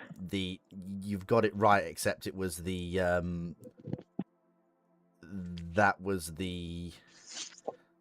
it was the general cruiser that the Hawkins was taken Yeah, to the base light for. and heavy wasn't. Yeah, The light and heavy designation didn't come around to the 30s. yeah. Yeah. The British horror was that they'd taken the step above cruiser as the general. It's the reverse of what you said, basically. It wasn't that they'd made the capital cruiser the normal one. It was that they made the normal cruiser capital cruisers. And then they were like, and the British were like, why have you done this? The Hawkins is not representative of what we think a cruiser should be. Stop! Yeah, because you look at the period for it, because just because the British stopped building them doesn't mean the British don't stop designing armored cruisers. And it's when they at the same time they're building the Splendid Cats, they are looking at how do we dreadnoughtify something with armored cruiser guns, which is where the British at large scale want to adopt 9.2-inch guns come from. It's basically, I would suspect, down to the fact that the British were probably expecting and waiting for the battleship and the battlecruiser to run away with their size, and there to be a need for a middle-tier capital ship, or an entry-level capital ship again. That hadn't happened yet, but it was clearly on the way. The Tiger Cups, this Dr. Clark calls them. It's not quite the Tiger Cups. Because where we're talking about the ships, the Tiger Cup, that come after design lineage, the Tiger Cups. Where the British are like, okay, with Renown, Repulse, and the Admirals, and the successor designs we're looking at, the Admirals, about 1915, 1916. Okay. These ships, unlike the Splendid Cats and the 12-inch battle cruisers, are too big and too expensive for general cruiser roles. And it's creating a capability gap. So they look at a ship with 8 to 10 to 12 9.2-inch guns. And they have put out the design requirements in 1920, which is why they're caught flat-footed when what becomes known as the heavy cruiser designation is based off the Hawkins that are not heavy cruisers. If that makes sense.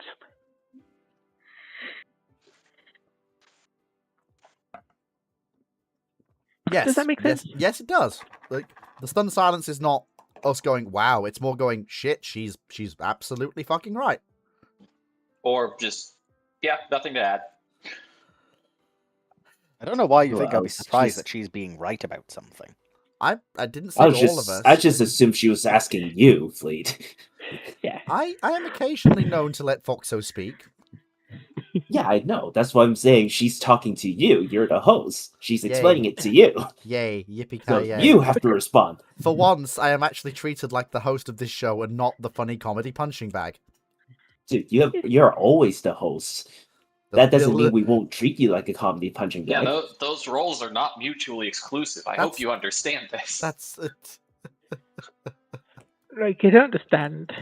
It's from Sheffield. They haven't got rid of the unions yet. Stop But it. because he's only getting paid for one job, his brain is unable to conceive of the fact he might be doing I'm several, not getting paid. because that's against the union mandates. Now And listen as we here, know, woman. Unions are purely exist. Anyway, because the anyway. majority of them are parents. Anyway, Hilarious. Anyway, so thank you everyone for coming. Obviously, we have somehow finagled our way into a gathering at the National Railway Museum tomorrow, featuring featuring Turrets, Dragon, Chair, I was gonna say, did you and invent myself- Hyperloop around the world or something? and myself. So that's happening. But now it comes to the end of Ramblings and the start of Hearts of Iron 4. The votes have been cast, and unfortunately, I'm going to have to go back to Burkina Faso again. What's happening It- with the ship competition? Oh, shit, yes. Sorry, yes. Shit, I forget my own place. So, before we go, yes, indeed, we need to have a look at the ship competition. And we I will forgot about that. we will Did you review- actually pick one yet, or are you going to look through them now? We're going to look through them now with the very nice people. So, where are we? Here we Can we are. put it off till It's Friday, gonna please? take wherever If it's already. Can we put it off till Friday? Okay, I'll tell you what. I think I- it should. Okay, I'm gonna put another ping out related to the this, and I'm gonna say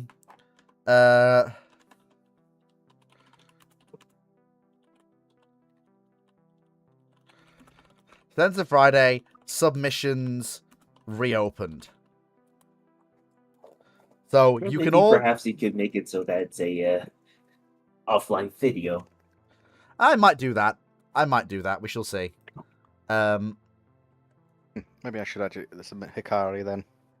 But yeah, so that will be done on Friday because the Nice Fox asked me, and so because the Nice Fox asked me, and I'm going to ask her a favor in about 5 seconds.